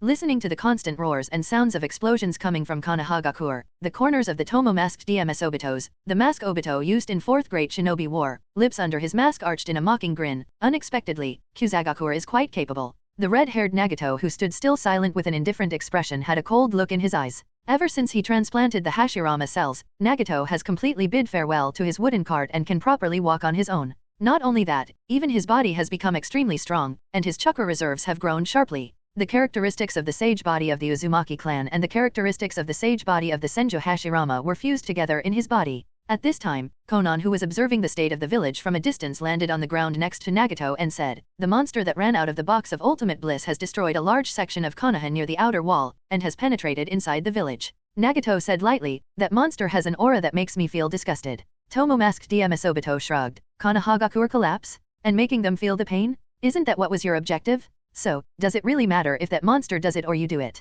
Nagato fell silent upon hearing Tomomask DM Asobito's words. Indeed, Konoha must feel the pain. Those who do not know the pain will never know what true peace is. While Nagato was silent, Zetsu leaned out of the ground and the half-white complained, "Oh, why do I have to do such dangerous things every time? Although, the monster that came out of that thing called Box of Ultimate Bliss is indeed extraordinary. Using his mayfly, Zetsu can not only easily travel under the ground but also converge his aura that makes it very difficult for anyone to sense him. As such, he is the best candidate for carrying out an investigation, so he has been trailing behind Satori and watching how Satori ravaged through Konoha." "Extraordinary? How extraordinary is it?" Tomomask DM Asobito asked with a curious tone, and then continued, "What move did Konoha make to deal with it?" White Zetsu replied, "Konoha firstly sent Jiraiya, one of the legendary Sunin, but Jiraiya was no match for the monster. Even his bid-toad summon was completely useless, he couldn't land even a single hit." When Nagato heard White Zetsu's words, he had a look of surprise on his face. As Jiraiya's disciple, and as someone who has faced Jiraiya at the Summit War, Nagato is very clear of Jiraiya's strength. Even if Jiraiya does not use the Sennin mode, with just the giant toad of Mount Mayaboko and Jiraiya's own set of skills and experience, he is undoubtedly a shinobi of cage-level strength.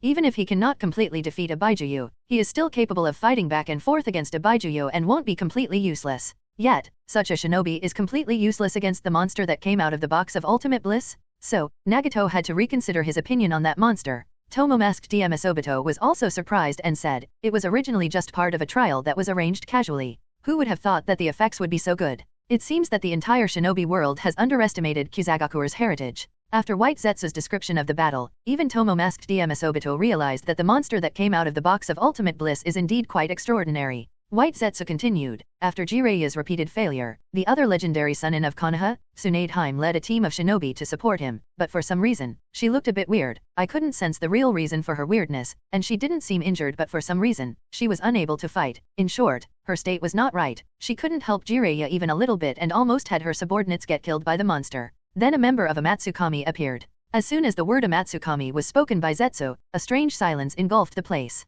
Whether it was the cold and indifferent Nagato with his god complex or the mocking Tomomask DM Asobito, both of them had their expressions turned serious. After a long silence that lasted who knows how long, Nagato said, "Sure enough, Amatsukami is in some kind of cooperation with Konoha. A few months ago, the Tri-Alliance consisting of the teams led by the Cage of the Three Great Shinobi Villages attacked a Megakur and were about to be eliminated by Akatsuki, but just when they were about to be killed, Amatsukami suddenly intervened and the leader of Amatsukami personally fought him and almost killed him. Although he didn't think too much about it at that time because of the shortage of time and the emergency situation, Nagato didn't forget that matter, and upon later analysis, Nagato faintly felt that Konoha must be in some kind of secret cooperation with Amatsukami. This time he arranged for Kyuzagakuer to raid Konohagakuer to test out the waters and Konoha's response, and there were also some tentative intentions in it. However, he did not expect that Amatsukami would really take the bait and jump out unexpectedly. Tomomask DM Asobito also changed to serious expression and asked in a deep and gloomy tone, "Which member of Amatsukami has appeared?" White Zetsu thought a little and said, "It's the guy Sujin referred to as Fujin. He has the wind chakra signature on his chest, wears the green-colored wind-patterned mask, and uses magnet release to control iron sand." Konan, who is in charge of intelligence analysis, continued after Zetsu's words, "The member named Fujin who uses magnet release doesn't seem to have too many records. The only time he even participated in any fight was to help out Homuzubi resist Kumigakure's A-B combo, and even then, he did not do much and Amatsukami had to retreat. But there is a rumor that he is stronger than Homuzubi and Sujin." Tomomask DM Asobito thought a little and said, "Perhaps that's just an excuse or a false rumor to create deterrence of Fujin. With just magnet release he cannot be as strong as Homuzubi, who is clearly stronger than Sujin. So, maybe he is the weakest member of Amatsukami." After taking a pause and suppressing his urge to make a move, he said again, "And if he is indeed the weakest, and has already appeared on the battlefield, then perhaps this a bait deliberately released by Amatsukami to bring us out of the shadows. Let's not act rashly. The other 4 Cage and their guards are also gathered in Konoha." Nagato nodded with a cautious expression. Seeing that Nagato also agreed with Madara's suggestion, Konan turned towards Zetsu and said, "In that case pay attention to the battlefield. Once there is any information about the leader of Amatsukami, Yama, report it to us immediately."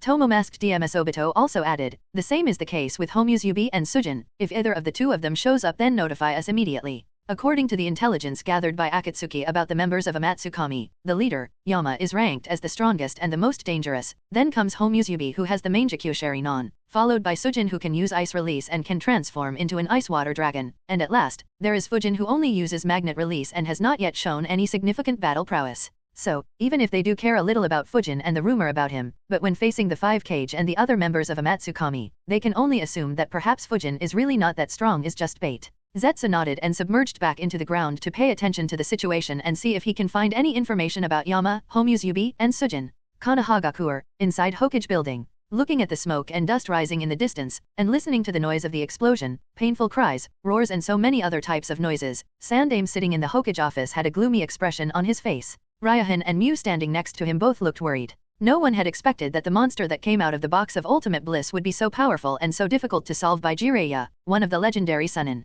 Even when Tsunade was sent, the situation still did not change. It was as if even two of the legendary Sannin were completely useless. You must know that the current Jiraiya and Tsunade are not the same young Jonins during the Second Great Shinobi War who fought against Hanzo of the Salamander and barely managed to hold him at Novel Bin Adat. The strength of the current Tsunade and Jiraiya is strong enough that if the two of them were to team up against Hanzo of that time, then Hanzo would be brutally thrashed and killed by the two of them. Yet they are being completely useless against the monster that came out of the box of ultimate bliss. This has made Sandaime more worried. After all, Jiraiya and Tsunade are the trump cards in the hands of Sandaime. In the plan formulated by Sandaime, Jiraiya and Tsunade will not only be responsible for repelling the tentative attacks of the Akatsuki organization performed by using the radical faction of Kyuzagakur, but also be responsible for leading up the follow-up offensive against the Akatsuki organization, such that the leader of Akatsuki, Uzumaki Nagato, would be forced to show himself and will be dealt with by the surprise assault led by Gakage. For this purpose, even if the village becomes a battlefield, Sandaime has no hesitation. Yes, Sandaime did not hesitate to use the village as the battlefield, in order to solve Akatsuki organization once and for all by directly killing Uzumaki Nagato and destroying his Rinnegan at the same time.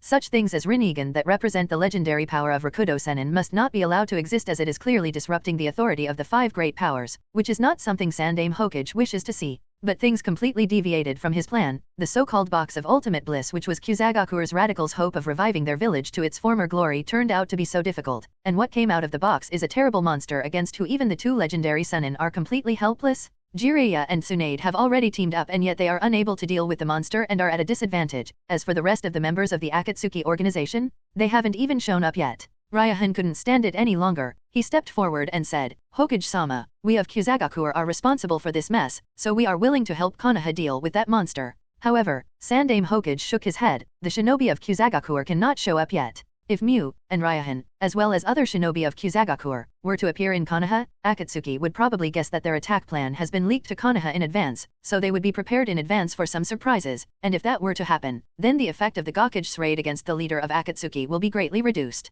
Ryahan is also aware of the Sandaime Hokage's concern, so he could only sigh in helplessly. He is very fortunate now that Kyuzagakur has never been able to open the box of ultimate bliss in the past few decades. Otherwise, the entire Kyuzagakur would have been reduced to a bloody purgatory overnight, and the land of grass would have been destroyed, similar to the land of demons. Sandaime looked into the distance and thought to himself, "We can only place our hope on Amatsukami in dealing with that monster, but why did they send out this magnet release user, and not Homusubi, Sujin, or Yama?" When he noticed that a member of Amatsukami was fighting against the monster that came out of the box of ultimate bliss, Sandaime hoped that other members of Amatsukami would also appear and fight against Akatsuki, in order to consume each other severely. This way, the five great powers could simultaneously put an end to both of these organizations and return the shinobi world back to how it was. It's a pity that Sandaime Hokage is too delusional and does not know that the Akatsuki organization is very clear about his intention of using the Gakage against them, but they are still not afraid and plans to kill all five Kage along with destroying Konoha this time, then focus their attention on effortlessly collecting the 9 Baijuyo to revive the Juobi.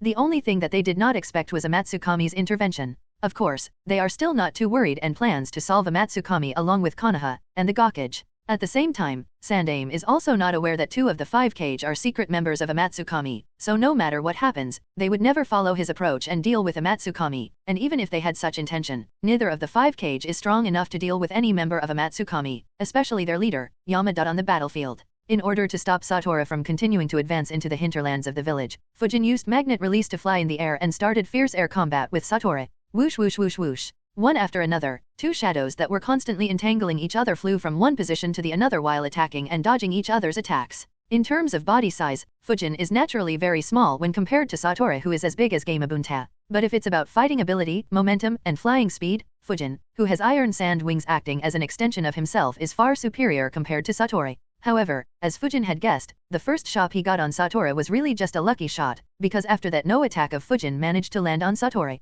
At this time, the golden-orange hue of the setting sun has completely disappeared, the stars have started to appear in the night sky, a gloomy aura has enveloped the entire village that is filled with the strange and maddening laughter of Satori as well as the sound of iron sand constantly whistling around. Although Fujin has not been able to subdue Satori as of yet, he is not too worried. In fact, his constant entanglement with Satori has allowed most of the villagers to successfully enter the refugee shelters. Of course, this does not mean that there are no casualties. Those whose minds were affected by Satori and the box of ultimate bliss have already lost themselves and are causing chaos, so the wailing and shouting on the streets are still there. At this moment, Fujin flew forward at a high speed and crossed his hands. Under the control of Fujin's magnet release chakra, iron sand around him was divided into dozens of groups and swept towards Satori from several different directions. These several different groups extended forward, waving an endless giant net to trap Satori within it just like a fish. It's useless. Useless, it's all useless. Satori let out a burst of frantic and mocking laughter. At the same time he avoided the range of the endless iron sand net with ghostly speed, slippery and agile movements, just like a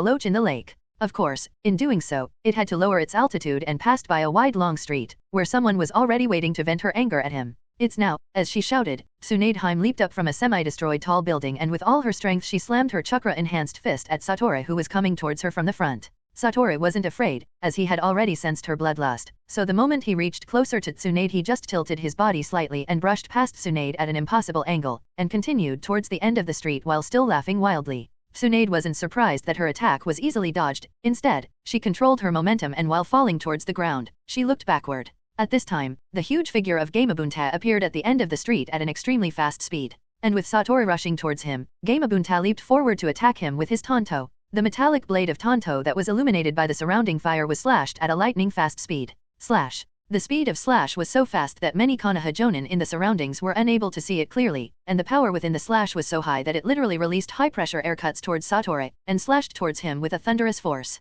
But even such a fast slash proved to be completely useless as it was easily avoided by Satori because he sensed Gamabunta's bloodlust. However, Gamabunta wasn't finished yet. He suddenly opened his mouth and shot his long tongue forward. The tongue was also extremely fast and struck towards Satori. It's useless, I can read everything you want to try, chuckled Satori with a disdained tone of voice, and suddenly rose up to avoid the tongue attack of Gamabunta that he had long since expected. But Gamabunta is also a shrewd one. He did not retract back the tongue immediately, instead continued to extend it to the maximum limit, revealing the figure of Jiraiya who was hidden on the tip of the tongue. The current Jiraiya has already entered his imperfect Toad Sennin mode, with several Toad characteristics on him along with Toad Fukazako and Toad Shima standing on both sides of his shoulders. Using the momentum given to him by Gamabunta's tongue, Jiraiya leaped further and the chakra orb in his hand grew bigger and bigger as he attacked Satori. Senpo, Chudama Raise Non. Sage Art, Ultra Big Ball Raise Non. Satori did the same thing as always. He flapped his pair of wings and while firing countless sharp feathers towards Jiraiya and Tsunade, he soared high into the sky, easily avoiding Jiraiya's attack.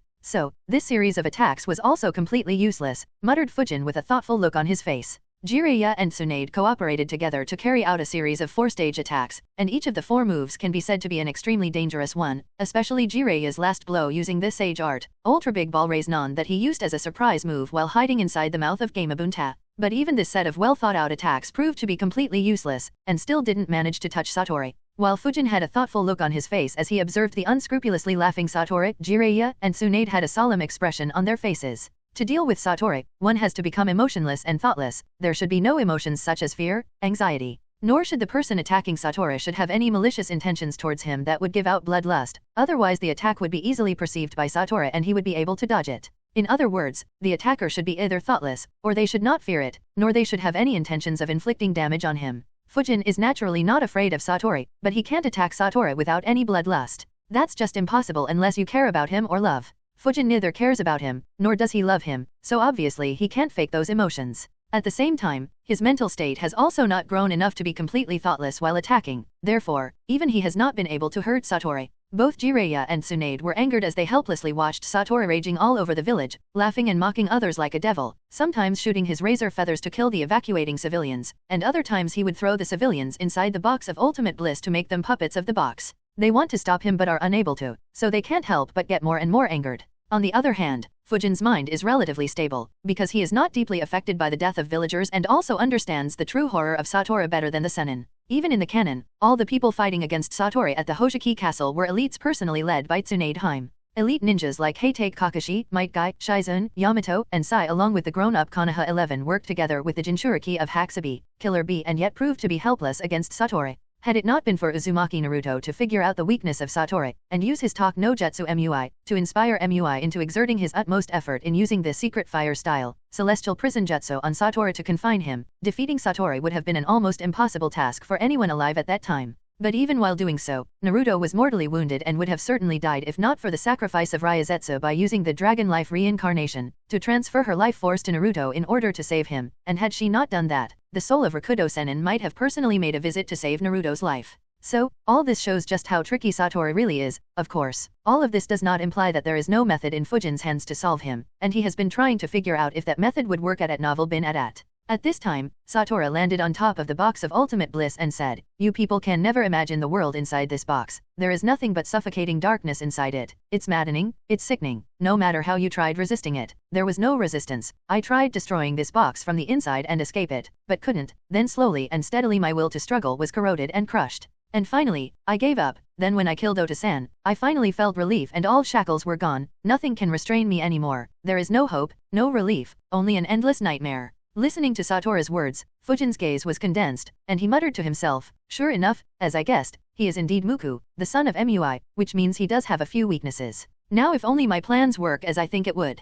At the cliff where MUI opened the box of ultimate bliss, caw caw caw caw caw, accompanied by the sound of cawing, several crows flew through the forest and landed on the ground near MUI who was lying in a pool of blood. Not long after, iron sand flew over like a swarm of bees and gradually took the form of Fujin. "Phew, finally found him," muttered Fujin, iron sand clone, with a relieved breath. As soon as Fujin discovered that the monster attacking the village is Satori, he separated an iron sand clone and assigned it the task of finding the location where the box of ultimate bliss was opened and the person who opened the box of ultimate bliss. His intentions in doing so were quite simple in fact. If the box of ultimate bliss was opened by the same person as in the canon that is MUI, and the sacrifice is the same that is Muku, then Fujin can use MUI to solve the issue of Satori. But if the situation is different, and the person who opened the box of ultimate bliss is different, and the sacrifice is different, then Fujin's clone had to find the person who opened the box to deal with Satori. The box of ultimate bliss may be the ultimate during the era of Rakudo Sennin, but it is just a weapon, after all, and Satori is nothing more than a puppet of the box, so there must be someone controlling the box.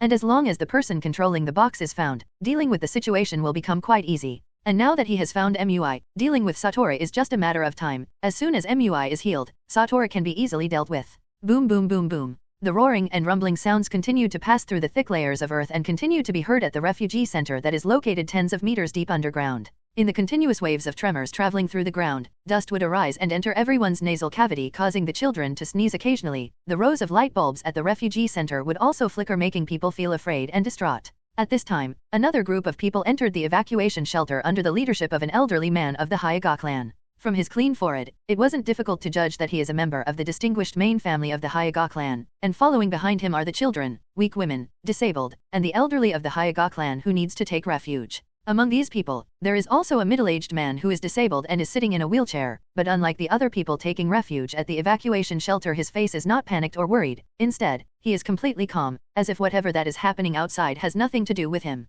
With the arrival of the members of the Hyuga clan, the evacuation shelter became more crowded, so the members of the Hyuga clan had to separate themselves to find a place to sit or stand. Upon seeing this, Taraho, who has entered the evacuation shelter quite earlier, quickly stood up and gave up his seat to Hinata. "Hinata-sama, please come here, there is space available here." Because of Kuroto, Shin is very close to the members of the Hyuga clan, especially to Hinata since both she and Hinata are taught by Yui. Not to mention, both of their mothers are deceased, so they also understand each other and regard each other as best friends. As such, Taraho, who is Shin's attendant, is also very respectful towards Hinata.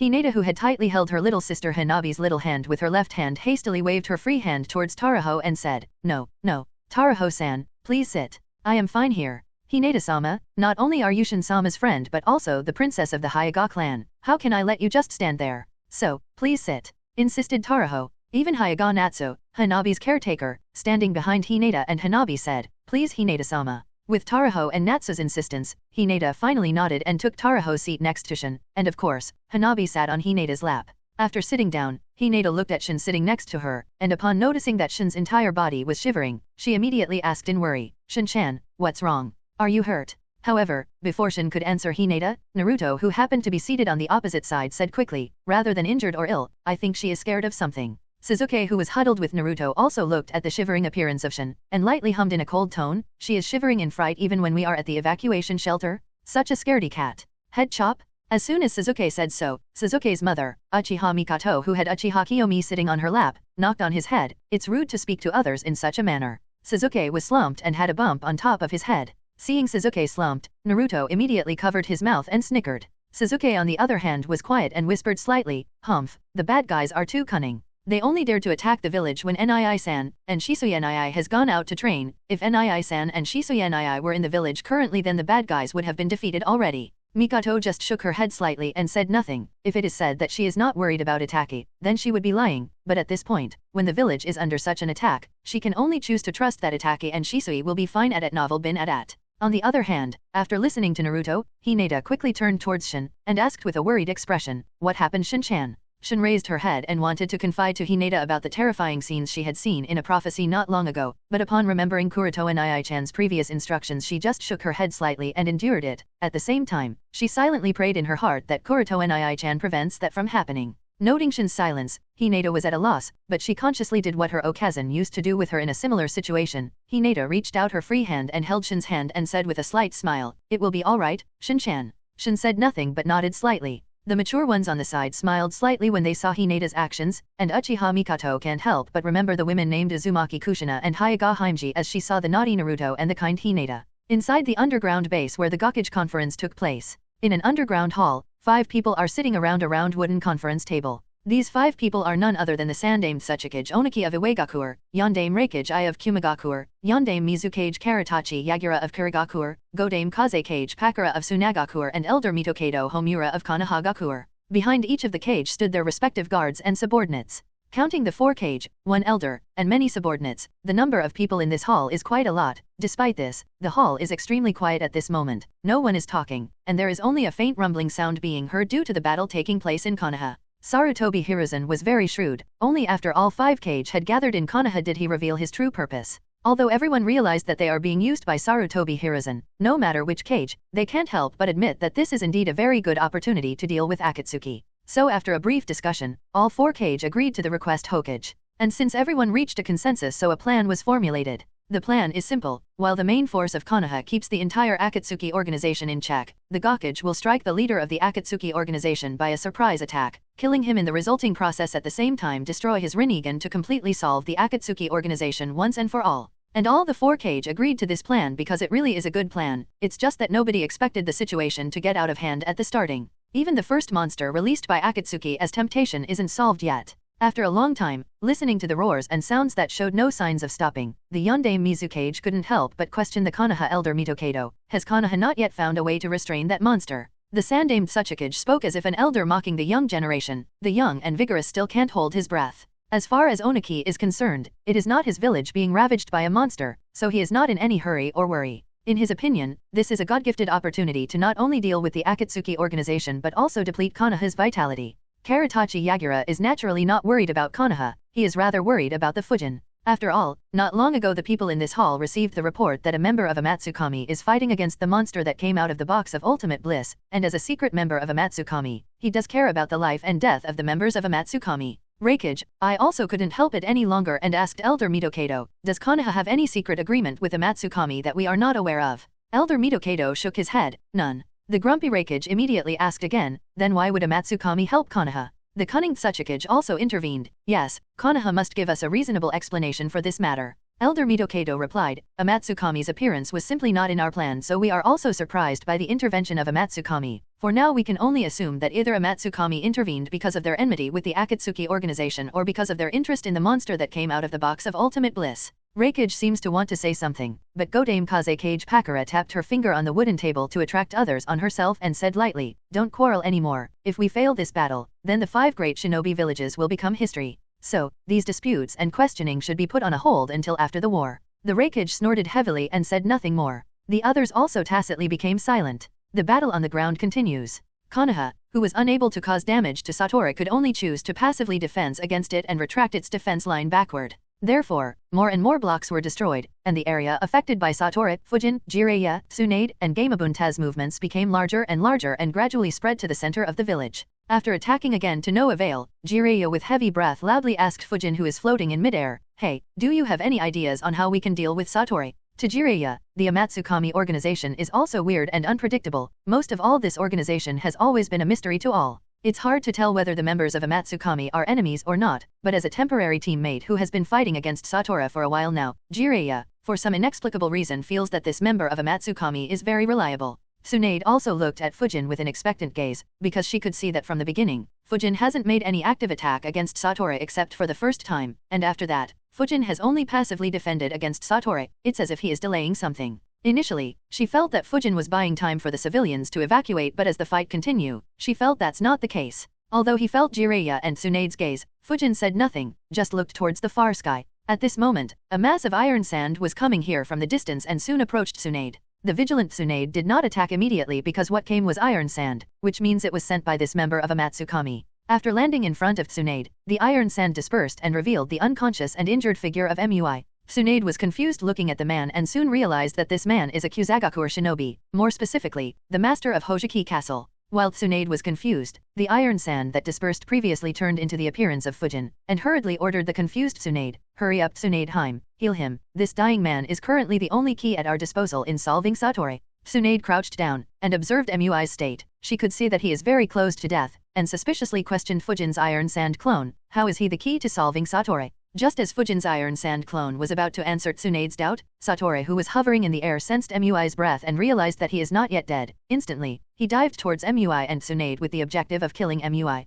Noting Satori's intentions, Fujin's main body descended from the sky, and immediately after dispersing the iron sand clone, he waved his hand. Instantly, under Fujin's control, iron sand from everywhere gathered together and formed a small iron sand dome protecting Mui and Tsunade inside it, while the two will be unable to put any fight. Mui because he is unconscious and dying, and Tsunade because while saving Mui's life she won't be able to focus on other things. With that done, Fujin, who had descended down not long ago, unfolded a pair of huge iron sand wings, giving him an elusive appearance, and said in a cold tone, "That's as far as you go." After easily blocking a rain of sharp feathers shot by Satori, Fujin smirked as he looked at the hysteric monster in the sky, who is getting more and more impatient as time passed. Although it is true that Fujin is unable to injure Satori because of Satori's special abilities, in the same way, Satori is also unable to do anything to Fujin because of Fujin's Byakugan and iron sand flowing all around. With black iron sand floating all around Fujin, so no matter what kind of attack Satori tried to use on Fujin, neither was able to injure Fujin, nor is he able to get close to Tsunade Heim or Mui, who are present under the dome of iron sand.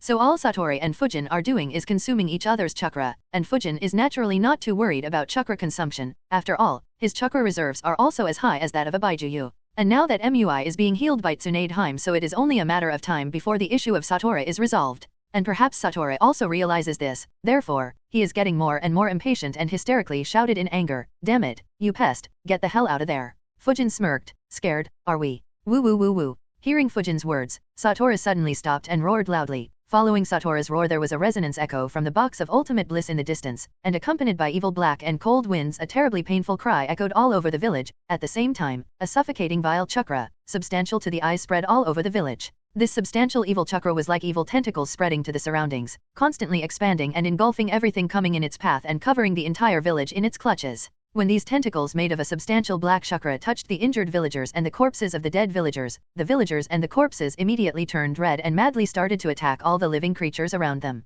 Suddenly, the village that was already in chaos became more terrible, and this time, the range of chaos spread throughout the Konoha. The edge of Konoha, Uchiha clan district. Uchiha Fugaku folded his arms over his chest, quietly stood on top of the roof of the Konoha military police force, and observed the fight going on in the distance. Around him were other elite members of the Konoha military police force, fully armed and ready for battle at a single command, but currently, they too were silently observing the battle in the distance. At the same time, the other members of the Konoha military police force were aiding villagers in the process of evacuation. Whoosh whoosh whoosh whoosh. At this moment, a figure appeared in front of Fugaku and reported, "Patriarch, Hokage-sama ordered us to continue to stay vigilant and guard against the attacks from the Akatsuki organization." Fugaku nodded silently. There was no change in his expression. Although Satori is raging in the village, Konoha's manpower is not too affected by him because the village was already prepared for Akatsuki's revenge. Most of the genin and shinin are responsible for helping out the villagers in the evacuation, while the rest, including Takubitsu Jonin and Jonin, are responsible for responding against Akatsuki organization's offensive. Therefore, the elite Umbu under Hokage, the elites of the Konoha military police force, and the elites of other major shinobi clans did not hastily join the battle against Satori. Instead, they were distributed around various key areas of the village guarding against Akatsuki's follow-up offensive. Looking at Satori, who was flying in the distance, Fugaku sighed, "Akatsuki's temptation attacks are so tricky, I don't know what will happen next." Just as Fugaku was a little worried, suddenly a commotion that had yet to reach this area also spread over. A large group of villagers with red eyes rushed towards the Uchiha clan district and started to madly attack everything living creature in sight. Fugaku observed the crazy villagers with his 3 Tomo Sheri-non, then instructed his subordinates, "Kaminari, lead your team and eliminate these zombies. They must not be allowed to get into the Uchiha clan district." "Yes sir." The Jonin named Uchiha Kaminari nodded and instantly disappeared along with his team. Whoosh whoosh whoosh whoosh. Instantly, the Uchiha shinobi in Uchiha Kaminari's team started to face the zombies and eliminate them one by one. Hyuga clan district. Bang bang bang bang. With a series of palm strikes, one after another zombie villagers that were controlled by the box of ultimate bliss lifelessly fell to the ground. Hyuga Hayashi let out a sigh of relief and put down the gentle fist stance and immediately looked around. He could see that his clansmen were continuously eliminating these zombies that kept on coming with no end in sight. Because the Hyuga clan district is closer to the center of the village compared to the Uchiha clan district, therefore, the impact here is earlier and greater. However, under the joint offensive of the elites of the Hyuga clan, the crazy zombie villagers who rushed to the Hyuga clan district were being dealt with ease, although, their number still didn't stop coming, and within minutes the long streets of the Hyuga clan districts were filled with the corpses of the zombie villagers. Sighing slightly, Hayashi looked in the direction of his younger brother Hisashi and Hyuga Fumero, who walked over at this time. Hisashi said, "The brains of these villagers have been completely destroyed and there is no rescue, it is as if they have become zombies." Hayashi nodded lightly. He also has Byakugan, so naturally, he has also discovered this a long time ago. Hisashi then looked in the direction of Satori in the distant sky, and questioned, "Has there been no new order from Hokage-sama, yet? Is there really no need to support the battlefield over there?" Fumero said, "Not long ago, Kuroto-kun sent a shadow clone and asked me to inform the Patriarch that nobody should get close to that monster." Hayashi nodded. Tsunade-sama, Jiraiya-sama, and that member of Amatsukami is already fighting against that monster. Any more will not help much, but only add chaos. Besides, from what I can see, it's not a monster that can be resolved by using the advantage of numbers. So, we should stay here and guard against Akatsuki organization's follow-up offensive." Hisashi nodded and he too looked in the direction of Satori. On the main road leading to the Hokage building, Team Aro under Hyuga Kuroto/Wadetsumai's Shadow Clones command was stationed here and was the first one to be hit by these crazy zombies. As soon as she noticed hundreds of zombies approaching, Kurane/Akame immediately waved hand signs and said softly, "Genjutsu, flower petal escape." As soon as Akame activated her genjutsu, in the vision of zombies, countless petals fell from the sky, and the villagers who were initially caught in a frenzy were suddenly at a loss, and one by one their aggressiveness subsided and they all stood still. Next, Wadetsumai commanded, "Eliminate them all, not even a single one should survive." The Hayate/Rabbit was shocked. "Captain, they are all ordinary civilians, not the enemies." Wadetsumai shook his head. "An evil chakra same as that monster is flowing inside these villagers, and it has destroyed a major part of their brains, so they are all beyond help. Not to mention, many of them were originally corpses, so they have to be eliminated as soon as possible. One more thing, be careful and make sure to not let these villagers bite you or dig their nails inside you. The zombies are using these means to further propagate this evil chakra into others, corrupting them and turning them into zombies too. So if this evil chakra gets inside you, then you all will also fall in the same situation as them. Now hurry up." With Wadetsumai's explanation, nobody hesitated anymore and immediately drew out their umbu swords to eliminate these zombie villagers corrupted by the box of ultimate bliss. After dealing with a few zombies, Akame released the genjutsu, and absent-mindedly looked into the distance, more specifically at the battle going on in the distance. She has also received the news that Fuden was fiercely fighting against the monster who has ravaged the village. Although Kurane is worried about him, with her meager strength all she can do is to trust in his abilities and hope that nothing will happen to him, and he will remain safe. At the same time, there is also a bit of happiness and warmth in her heart when she learned that Fujin is fighting to protect the village, and Kurane can't help but think he may have left the village due to some personal reasons, but right now Fujin is fighting to protect the village despite the risks. It means he still deeply cares about the village. So, he is not just some lowly criminal. Back to the battlefield. Seeing that Satora became more and more hysterical, Fujin became happier and happier. This desperation of Satora clearly indicates that Fujin's approach was right. Jiraiya, who was not far away, also noted the change in Satori. Realizing this strangeness and its implication, he immediately jumped on top of the iron sand dome with the intention of stopping Satori should he manage to get past Fujin.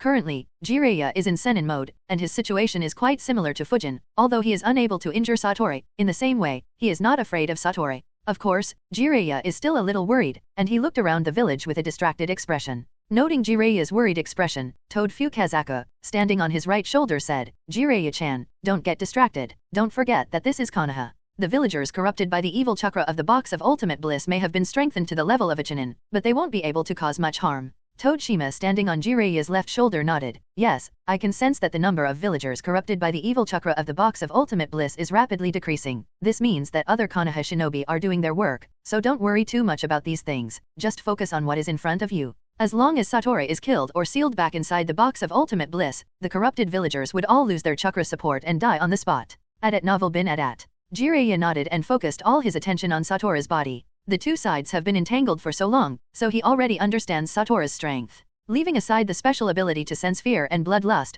Satori's personal combat effectiveness is also at the level of a Baijuyu. Although, not as exaggerated as Kyuubi or Hakubi, it still ranks at least at the level of the Gobi or perhaps Rokubi. So, his combat effectiveness is not that difficult if three people like Jiraiya, Tsunade, and the member of a Matsukami are combined together. The main reason why Satori is so difficult to deal with is that his ability to sense fear and bloodlust is too incomprehensible. Additionally, he can also fly and is quite nimble and agile contrary to its massive size coupled with the fact that it can shoot extremely sharp feathers and chakra spheres, so it indeed becomes a force to be reckoned with. Therefore, Fujin now understands that the legend of the box of ultimate bliss being the ultimate weapon is very likely to be true. Because as long as someone doesn't know the method to restrain Satori, it is almost invincible. But of course, that won't happen today, as Fujin has already found the method of dealing with Satori, and is waiting for Tsunade to completely heal MUI. Fujin didn't have to wait too long, and he soon heard Tsunade's voice coming from inside the Iron Sand Dome. Alright, he is healed. So fast? As expected of Tsunade him, the best medical nin. After praising Tsunade a little, Fujin immediately removed the Iron Sand Dome protecting Tsunade and MUI. As the iron sand of the dome dispersed, Tsunade and MUI's figure came into view. At this time, MUI's young face was extremely withered and hopeless, his expression was depressed, and his eyes had lost the light. This man was no longer an elite jonin, but a guilty father who has truly lost his son. In this regard, Fujin can also somewhat understand MUI's current psychological state. He sacrificed his own son for the dream he has been pursuing his entire life only to find that the dream was nothing more than a scam. The box of ultimate bliss neither helped in the revival of the Kyuzagoku to its former glory nor did it fulfill MUI's wish of seeing his son again. Anyone who will face this kind of situation would be distraught. But Fujin can't care about MUI's psychological state right now, and must give MUI a reason to fight Satori, so folding back his iron sand wings, he landed next to MUI and Tsunade and said lightly, "Hey, don't you want to give your son the relief he deserves?" Hello everyone! As we wrap up this video, I want to share a quick note. I have a Patreon account. If you'd like to support me and enjoy on-demand audiobooks, you can become a Patreon member. Alternatively, you can check out my Google Drive link, which has 500+ novel audiobooks available through my Ko-fi or Patreon shop. I appreciate your support.